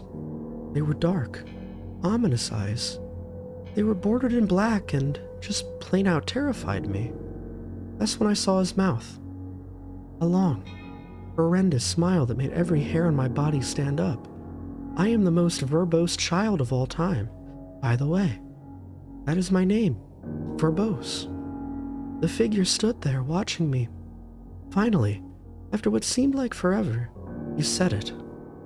A simple phrase, but said in a way only a madman could speak. He said, 'Go to sleep.' I let out a scream. That's what sent him at me. He pulled up a knife, aiming at my heart. He jumped on top of my bed. I fought him back. I kicked, I punched, I rolled around trying to knock him off of me.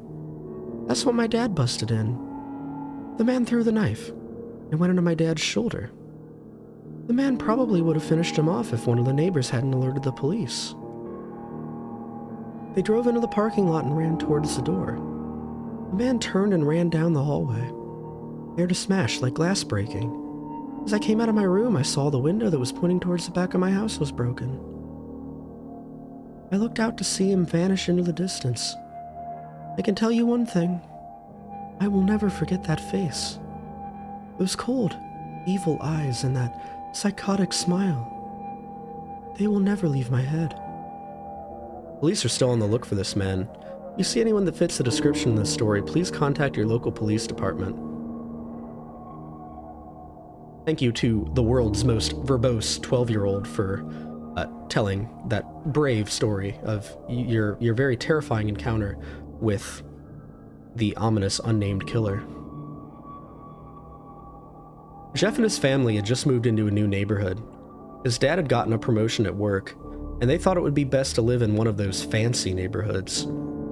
Jeff and his brother Liu couldn't complain though. A new, better house. What wasn't to love? As they were getting unpacked, one of their neighbors came by. "Hello," she said. "I'm Barbara. I live across the street from you. Well, I just wanted to introduce myself and introduce my son." She turned around and called her son over. "Billy, these are our new neighbors." Billy said hi and ran back to play in his yard. I am not going to I'm not voicing all of these women. I can't.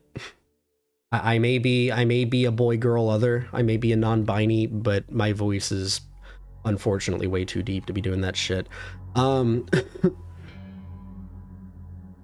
Hello, she said. I'm Barbara. I live across the street from you. Well, I just wanted to introduce myself and to introduce my son. She turned around and called her. That was the one I just read. Well, said Jeff's mom, I'm Margaret, and this is my husband Peter and my two sons, Jeff and Liu. They each introduced themselves, and then Barbara invited them to her son's birthday party. Jeff and his brother were about to object when their mother said that they would love to. When Jeff and his family were done packing, Jeff went up to his room. Mom, why would you invite us to some dumb kid's party? If you haven't noticed, I'm not some dumb kid. Jeff, said his mother, we just moved here. We should show that we want to spend time with our neighbors. Now we're going to that party, and that's final. Jeff started to talk but stopped himself, knowing that he couldn't do anything. Whenever his mom said something, it was final. He walked up to his room and plopped down on his bed. He sat there looking at his ceiling when suddenly he got a weird feeling. Not so much pain, but a weird feeling. He dismissed it as just some random feeling. He heard his mother call him down to get his stuff, and he walked down to get it. The next day, Jeff walked downstairs to get breakfast and got ready for school. As he sat there eating his breakfast, he once again got that feeling. This time it was stronger. It gave him a slight tugging pain, but he once again dismissed it. As he and Liu finished breakfast, they walked down to the bus stop. They sat there waiting for the bus, and then, all of a sudden, some kid on a skateboard jumped over them, only inches above their laps. They both jumped back in surprise. Hey, what the hell? What the hell? Oh my god, no way, yeah. That's all written in the story, by the way, I'm not ad-libbing. The kid landed and turned back to them. He kicked his skateboard up and caught it with his hands. The kid seemed to be about 12, 1 year younger than Jeff. He wore an Aeropostale shirt and ripped blue jeans. Well, well, well, it looks like we got some new meat. Suddenly, two other kids appeared. One was super skinny and the other was huge. Well, since you're new here, I'd like to introduce ourselves. Over there is Keith. Jeff and Liu looked over to the skinny kid. He had a dopey face that you would expect a sidekick to have. And he's Troy. They looked over at the fat kid. There's no reason for this next line. I'm not even going to read it. It's just calling him fat again. Why? It adds nothing. This kid looked like he hadn't exercised since he was crawling. That's also not great. God, I love the early 2000s. And I, said the first kid, am Randy. Now for all the kids in this neighborhood, there's a small price for bus fare if you catch my drift. Liu stood up, ready to punch the lights out of the kid's eyes when one of his friends pulled a knife on him. I had hoped you would be more cooperative, but it seems we must do this the hard way. The kid walked up to Liu and took his wallet out of his pocket. Jeff got that feeling again. Now it was truly strong. A burning sensation. He stood up, but Liu gestured him to sit down. Jeff ignored him and walked up to the kid. Listen here, you little punk. Give back my bro's wallet or else. Randy put the wallet in his pocket and pulled out his own knife. Oh? And what will you do? Just as he finished the sentence, Jeff popped the kid in the nose. As Randy reached for his face, Jeff grabbed the kid's wrist and broke it. Randy screamed and Jeff grabbed the knife from his hand. Troy and Keith rushed Jeff, but Jeff was too quick. He threw Randy to the ground. Keith lashed out at him, but Jeff ducked and stabbed him in the arm. Keith dropped his knife and fell to the ground screaming. Troy rushed him too, but Jeff didn't even need the knife. He just punched Troy straight in the stomach and Troy went down. As he fell, he puked all over Liu. Liu could do nothing but look in amazement at Jeff. Jeff, how do you... was all he said. They saw the bus coming and knew they'd be blamed for the whole thing, so they started running as fast as they could. As they ran, they looked back and saw the bus driver rushing over to Randy and the others. As Jeff and Liu made it to school, they didn't dare tell what happened. All they did was sit and listen. Liu just thought of that as his brother beating up a few kids, but Jeff knew it was more. It was something scary. As he got that feeling, he felt how powerful it was. The urge to just hurt someone. He didn't like how it sounded, but he couldn't help feeling happy. He felt that strange feeling go away, and stayed for the entire day of school. Even as he walked home due to the whole thing near the bus stop, and how now he probably wouldn't be taking the bus anymore. He felt happy. When he got home, his parents asked him how his day was, and he said, in a somewhat ominous voice, "It was a wonderful day." Next morning, he heard a knock at his front door. He walked down to find 2 police officers at the door, his mother looking back at him with an angry look. "Jeff, these officers tell me that you attacked 3 kids, that it wasn't regular fighting, and that they were stabbed." "Stabbed, son." Jeff's gaze fell to the floor, showing his mother that it was true. "Mom, they were the ones who pulled the knives on me and Liu." "Son," said one of the cops, "we found 3 kids, 2 stabbed, 1 having a bruise on his stomach, and we have witnesses proving that you fled the scene. Now what does that tell us?" Jeff knew it was no use. He could say him and Liu had been attacked, but then there was no proof it was not them who attacked first. They couldn't say they weren't fleeing, because truth be told they were, so Jeff couldn't defend himself or Liu. "Son, call down your brother." Jeff couldn't do it since it was he who beat up all the kids. "Sir, it was me. I was the one who beat up the kids. Liu tried to hold me back, but he couldn't stop me." The cop looked at his partner and they both nod. "Well, kid, looks like a year in juvie." "Wait," says Liu. They all looked up to see him holding a knife. The officers pulled their guns and locked them on Liu. "It was me. I beat up those little punks. Have the marks to prove it." Jesus. He lifted up his sleeves to reveal cuts and bruises as if he was in a struggle. "Son, just put the knife down," said the officer. Liu held up the knife and dropped it to the ground. He put his hands up and walked over to the cops. "No, Liu, it was me. I did it." Jeff had tears running down his face. "Huh. Poor bro, trying to take the blame for what I did." "Well, take me away." The police led Liu out to the patrol car. "Liu, tell them it was me. Tell them. I was the one who beat up those kids." Jeff's mother put her hands on his shoulders. "Jeff, please, you don't have to lie. We know it's Liu. You can stop." Jeff watched helplessly as the cop car sped off with Liu inside.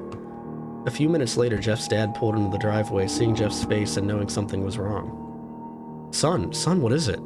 Jeff couldn't answer. His vocal cords were strained from crying. Instead, Jeff's mother walked his father inside to break the bad news to him as Jeff wept in the driveway.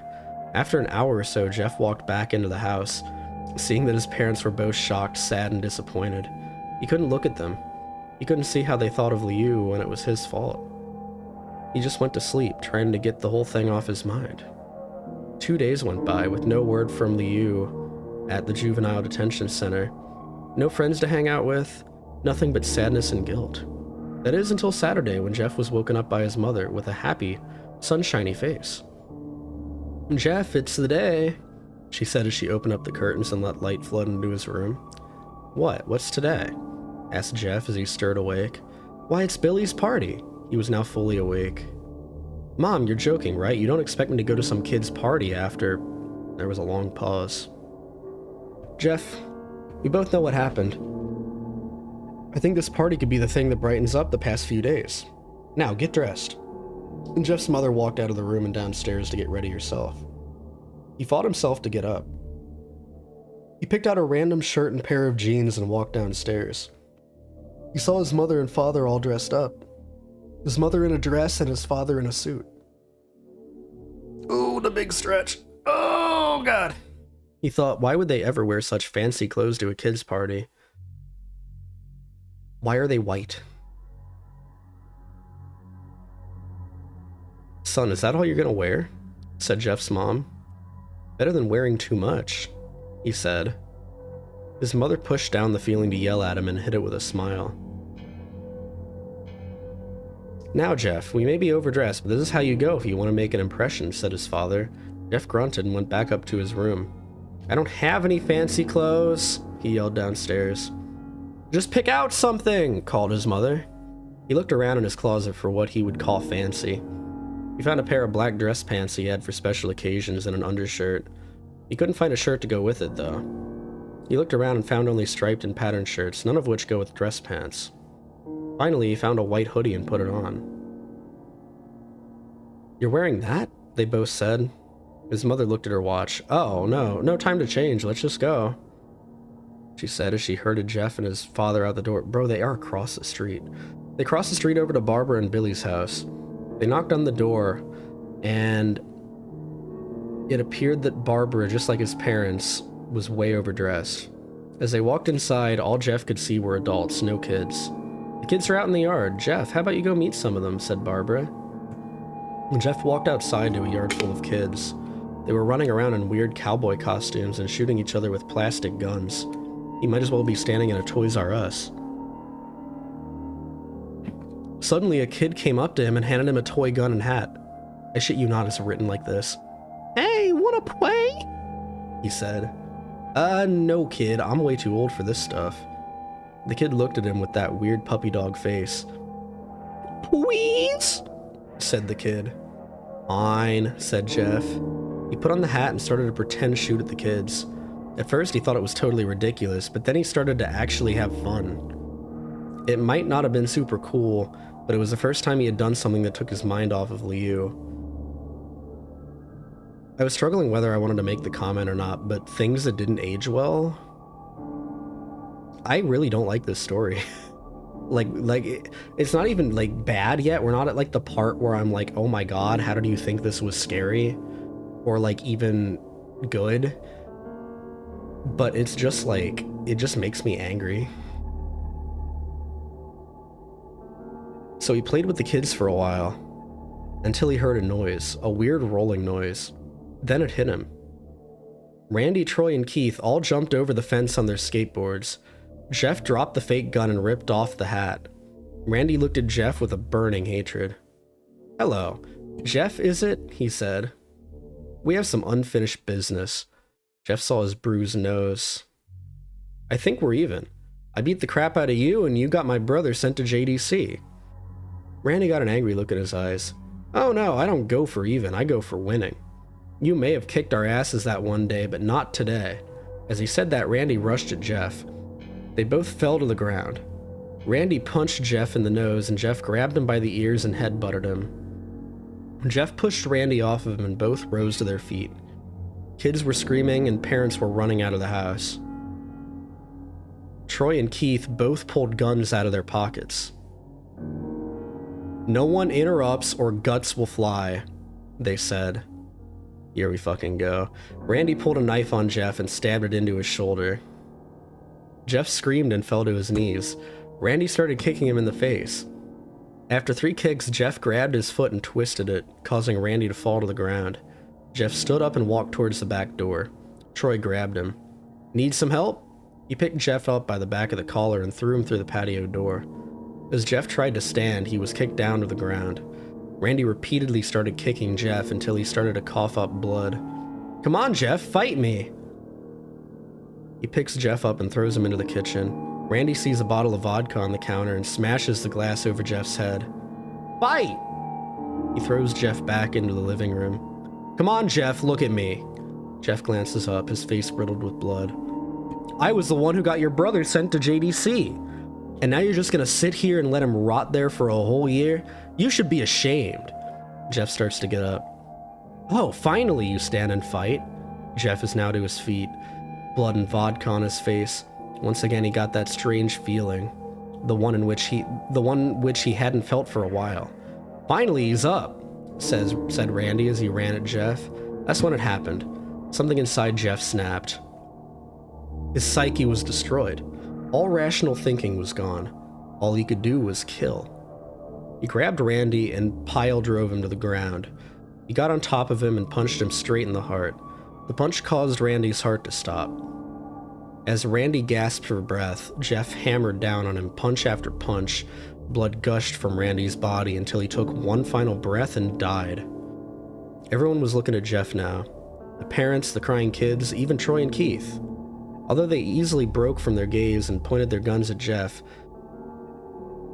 Jeff saw the guns trained on him and ran for the stairs. As he ran, Troy and Keith let out fire on him, each shot missing. Jeff ran up the stairs. He heard Troy and Keith follow up behind. Why do these 12-year-olds got guns? Where'd they get them?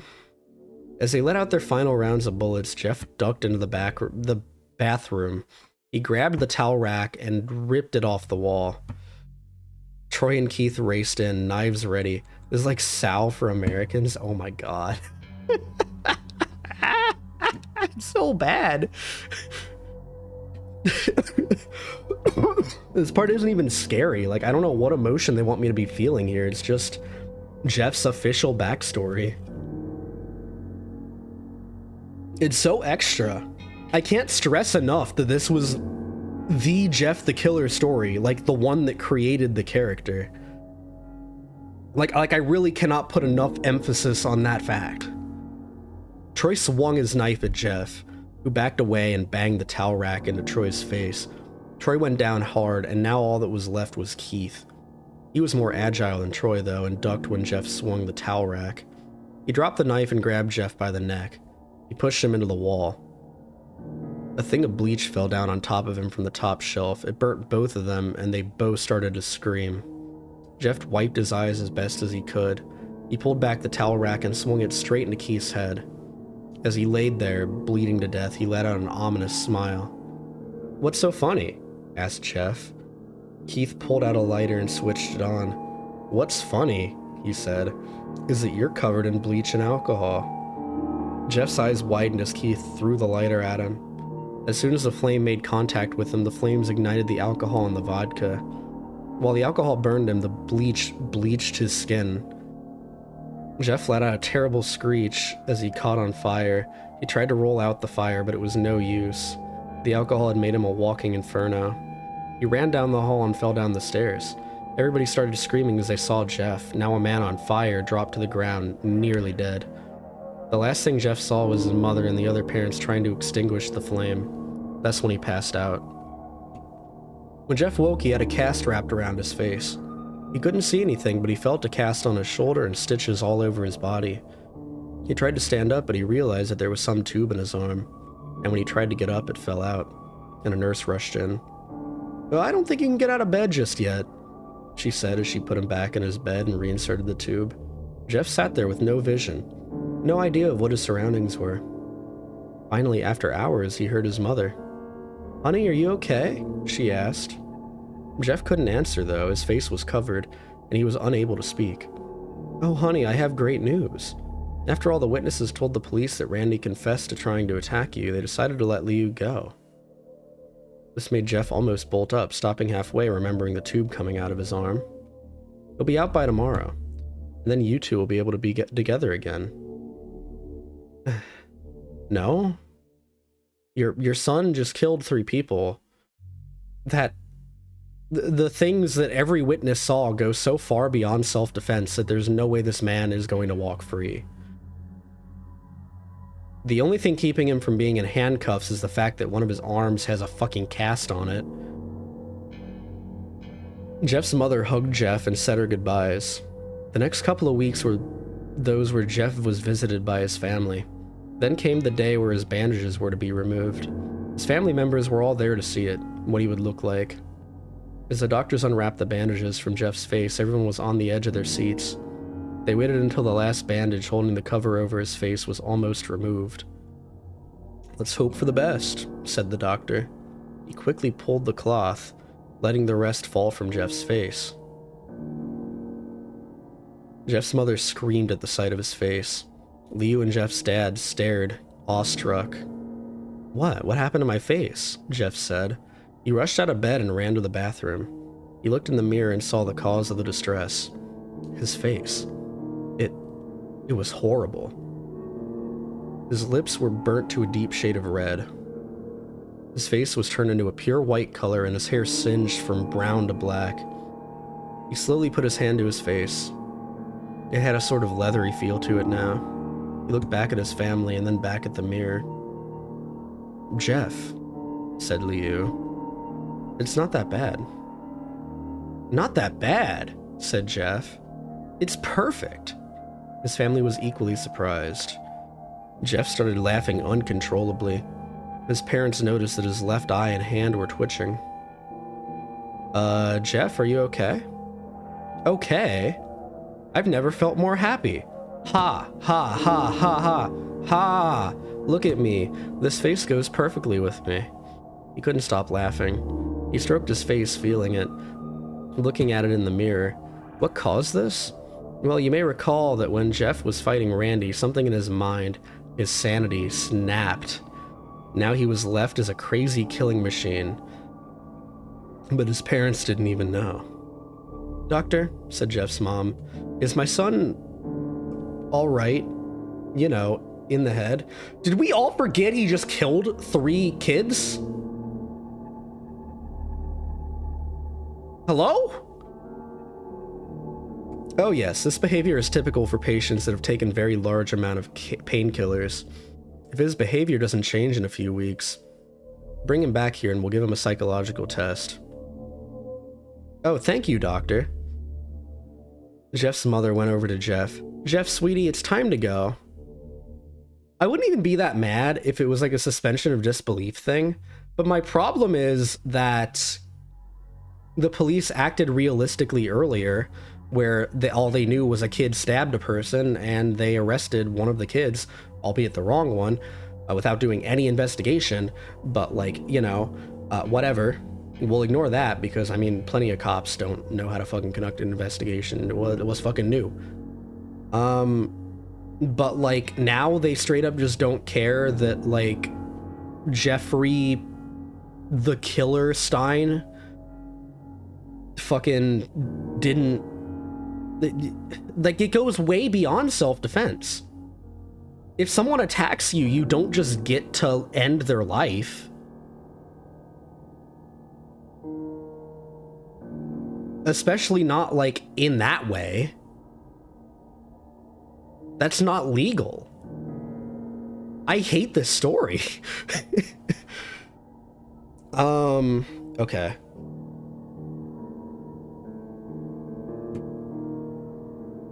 "Okay, mommy. Ha, ha, ha.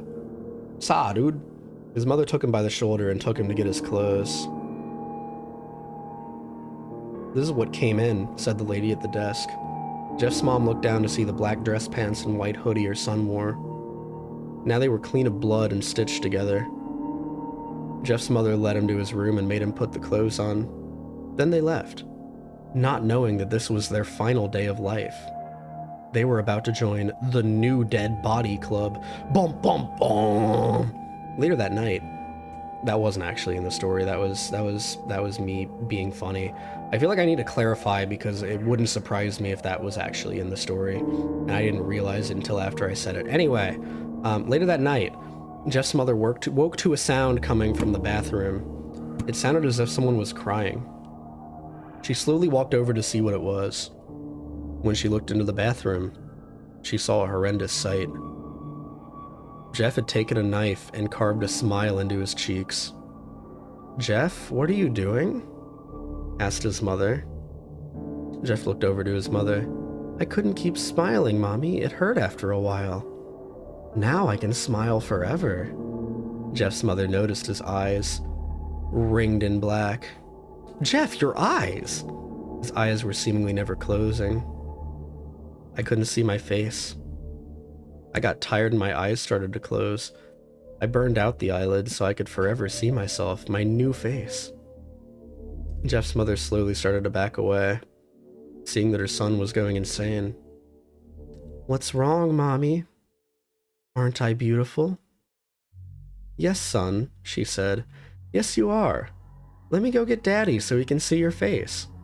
She ran into the room and shook Jeff's dad from his sleep. "Honey, get the gun, She stopped as she saw Jeff in the doorway holding a knife. "Mommy, you lied." And that's the last thing they heard as Jeff rushed them down with a knife, gutting both of them.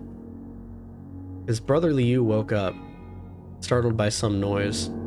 He didn't hear anything else, so he just shut his eyes and tried to go back to sleep. As he was on the border of slumber, he got the strangest feeling that someone was watching him. He looked up, before Jeff's hand covered his mouth. He slowly raised the knife, ready to plunge it into Liu. Liu thrashed here and there, trying to escape Jeff's grip. "Shh," Jeff said. "Just go to sleep." It's so bad. The story is ass. It's not like poorly written ass. Well, it is. Don't get me wrong. It's not nearly as poorly written as Sonic.exe, but the premise is just dumb and bad. Why is this the one that became iconic? Someone please help. Why? Why were there thirst traps of this man? Why this one? I have a theory, but goddamn, am I upset about it? What's the theory? Let's hear it. The image carried this? Yeah. The image definitely carried Jeff the Killer. Because the story is not good. One might even say the story is bad.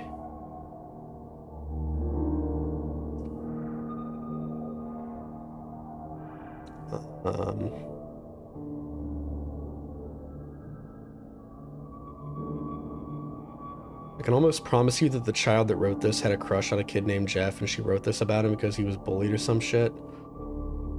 That is not the most absurd theory I've heard.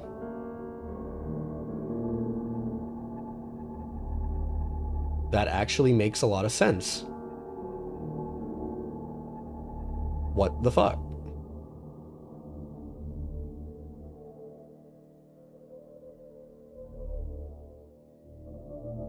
Okay. Wow, okay, that's my headcanon now, unfortunately. Thank you for that. All right. We have another classic as our last story of the night, because it's been 2 hours and that was roughly how long I wanted to be live. I'm gonna call it a palate cleanser. It's pretty short. It's called Gateway of the Mind. You might remember it. I hope it's not worse than I remember. If it is, we can end on fucking, we can find another one, but like, we'll see. It's another experiment one, but it's a lot shorter, which is good.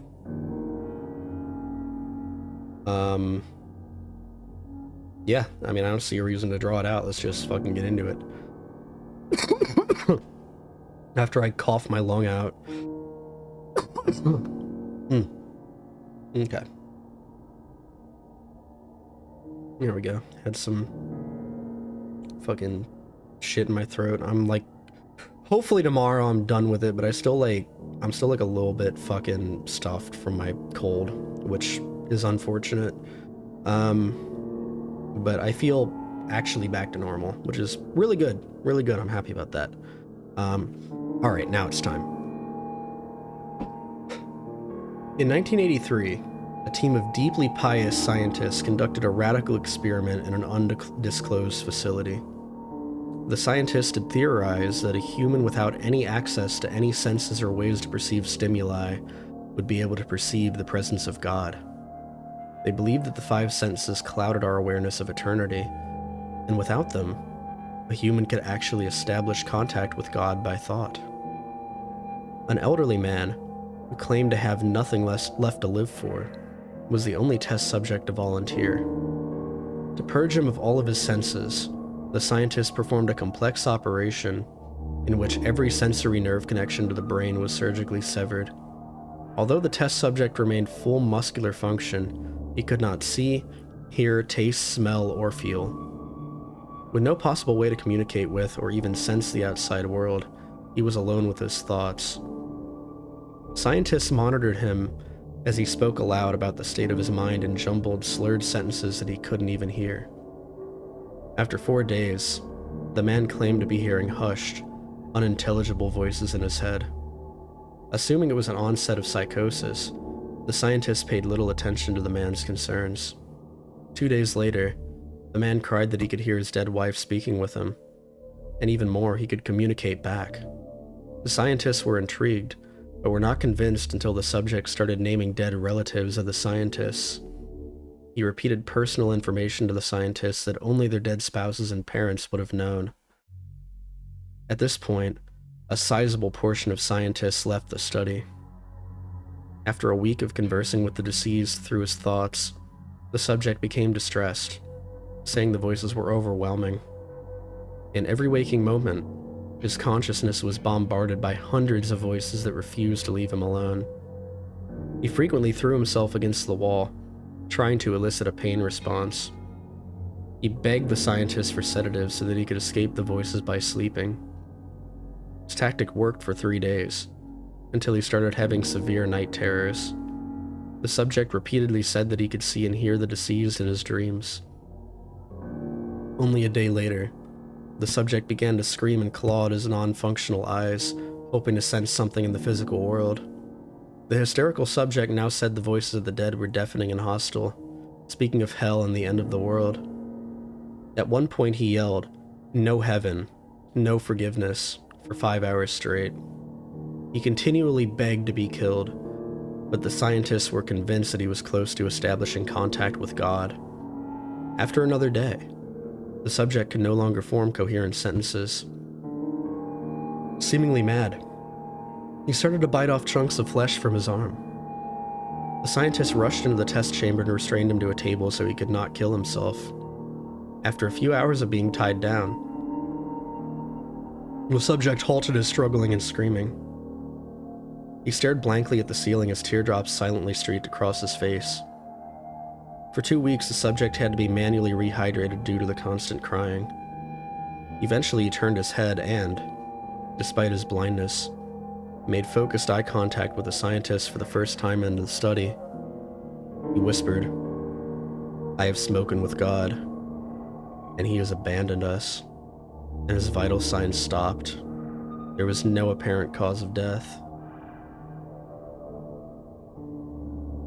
Bruh. I don't know. It was better than Jeff the Killer. It's a neat idea. I could tear it apart from like a realism perspective, but it's pretty good as far as like what it's going for. I like the idea of him like being able to, "Hey, is this your fucking Aunt Germa?" And the scientist's like, "Oh fuck. How did he know I have an Aunt Germa?"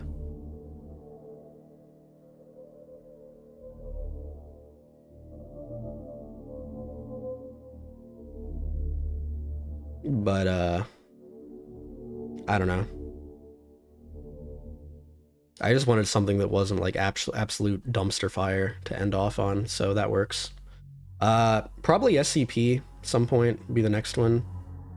SCP reading go burr. Sleep Experiment is definitely the best one. It was definitely, I think, the best one we read. The Slender Man one's good too, but it doesn't really have a lot going on. And the other problem with any,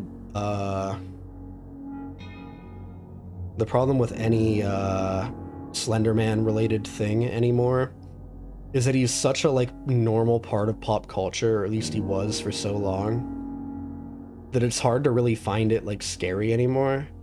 And a lot of the fear there comes from the unknown, so it's definitely one of those things that you can never, like, re-experience, I feel like. But otherwise, that one was also pretty good. Again, now this was a review stream, I just wanted to have fun, have like an excuse to do a just chatting and read some things. Thought it would be fun. Hopefully y'all had fun. Hopefully this was enjoyable. I know a lot of people use me as background noise normally when I go live, so this was probably like peak Ezra Andromyda background noise for y'all. Hopefully y'all were productive if you were trying to be.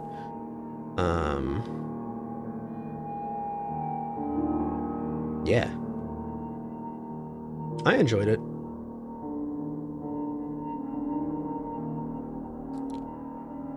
Probably do it again. Don't know when.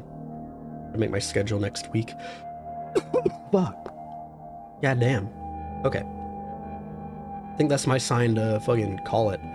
Okay. Alright. Yeah, do I have anything else to say? No, I don't think so. Okay. Yeah. Jeff the Killer is on my head. But yeah, thank you everyone for hanging out. I appreciate it. And hopefully I'll see y'all tomorrow and Sunday. We're doing Liza P both days unless I change my mind. So yeah, see y'all at 2 p.m. Eastern tomorrow for funny puppet Dark Souls game. and you'll get to see me get angry. You like send us off with a threatening whisper. Yeah, sure, I got you. Let me find someone to raid first. I think we're gonna raid... Mira should still be alive. She only like just went live less than an hour ago, I think. She starts at 9 on Fridays, I'm pretty sure. Yeah, she is. She's doing her weekly just chatting drinky Friday stream. Alright, cool. So with that being said, I'll see y'all tomorrow, and until then, Vtuber. Bye-bye. Sex with your dad.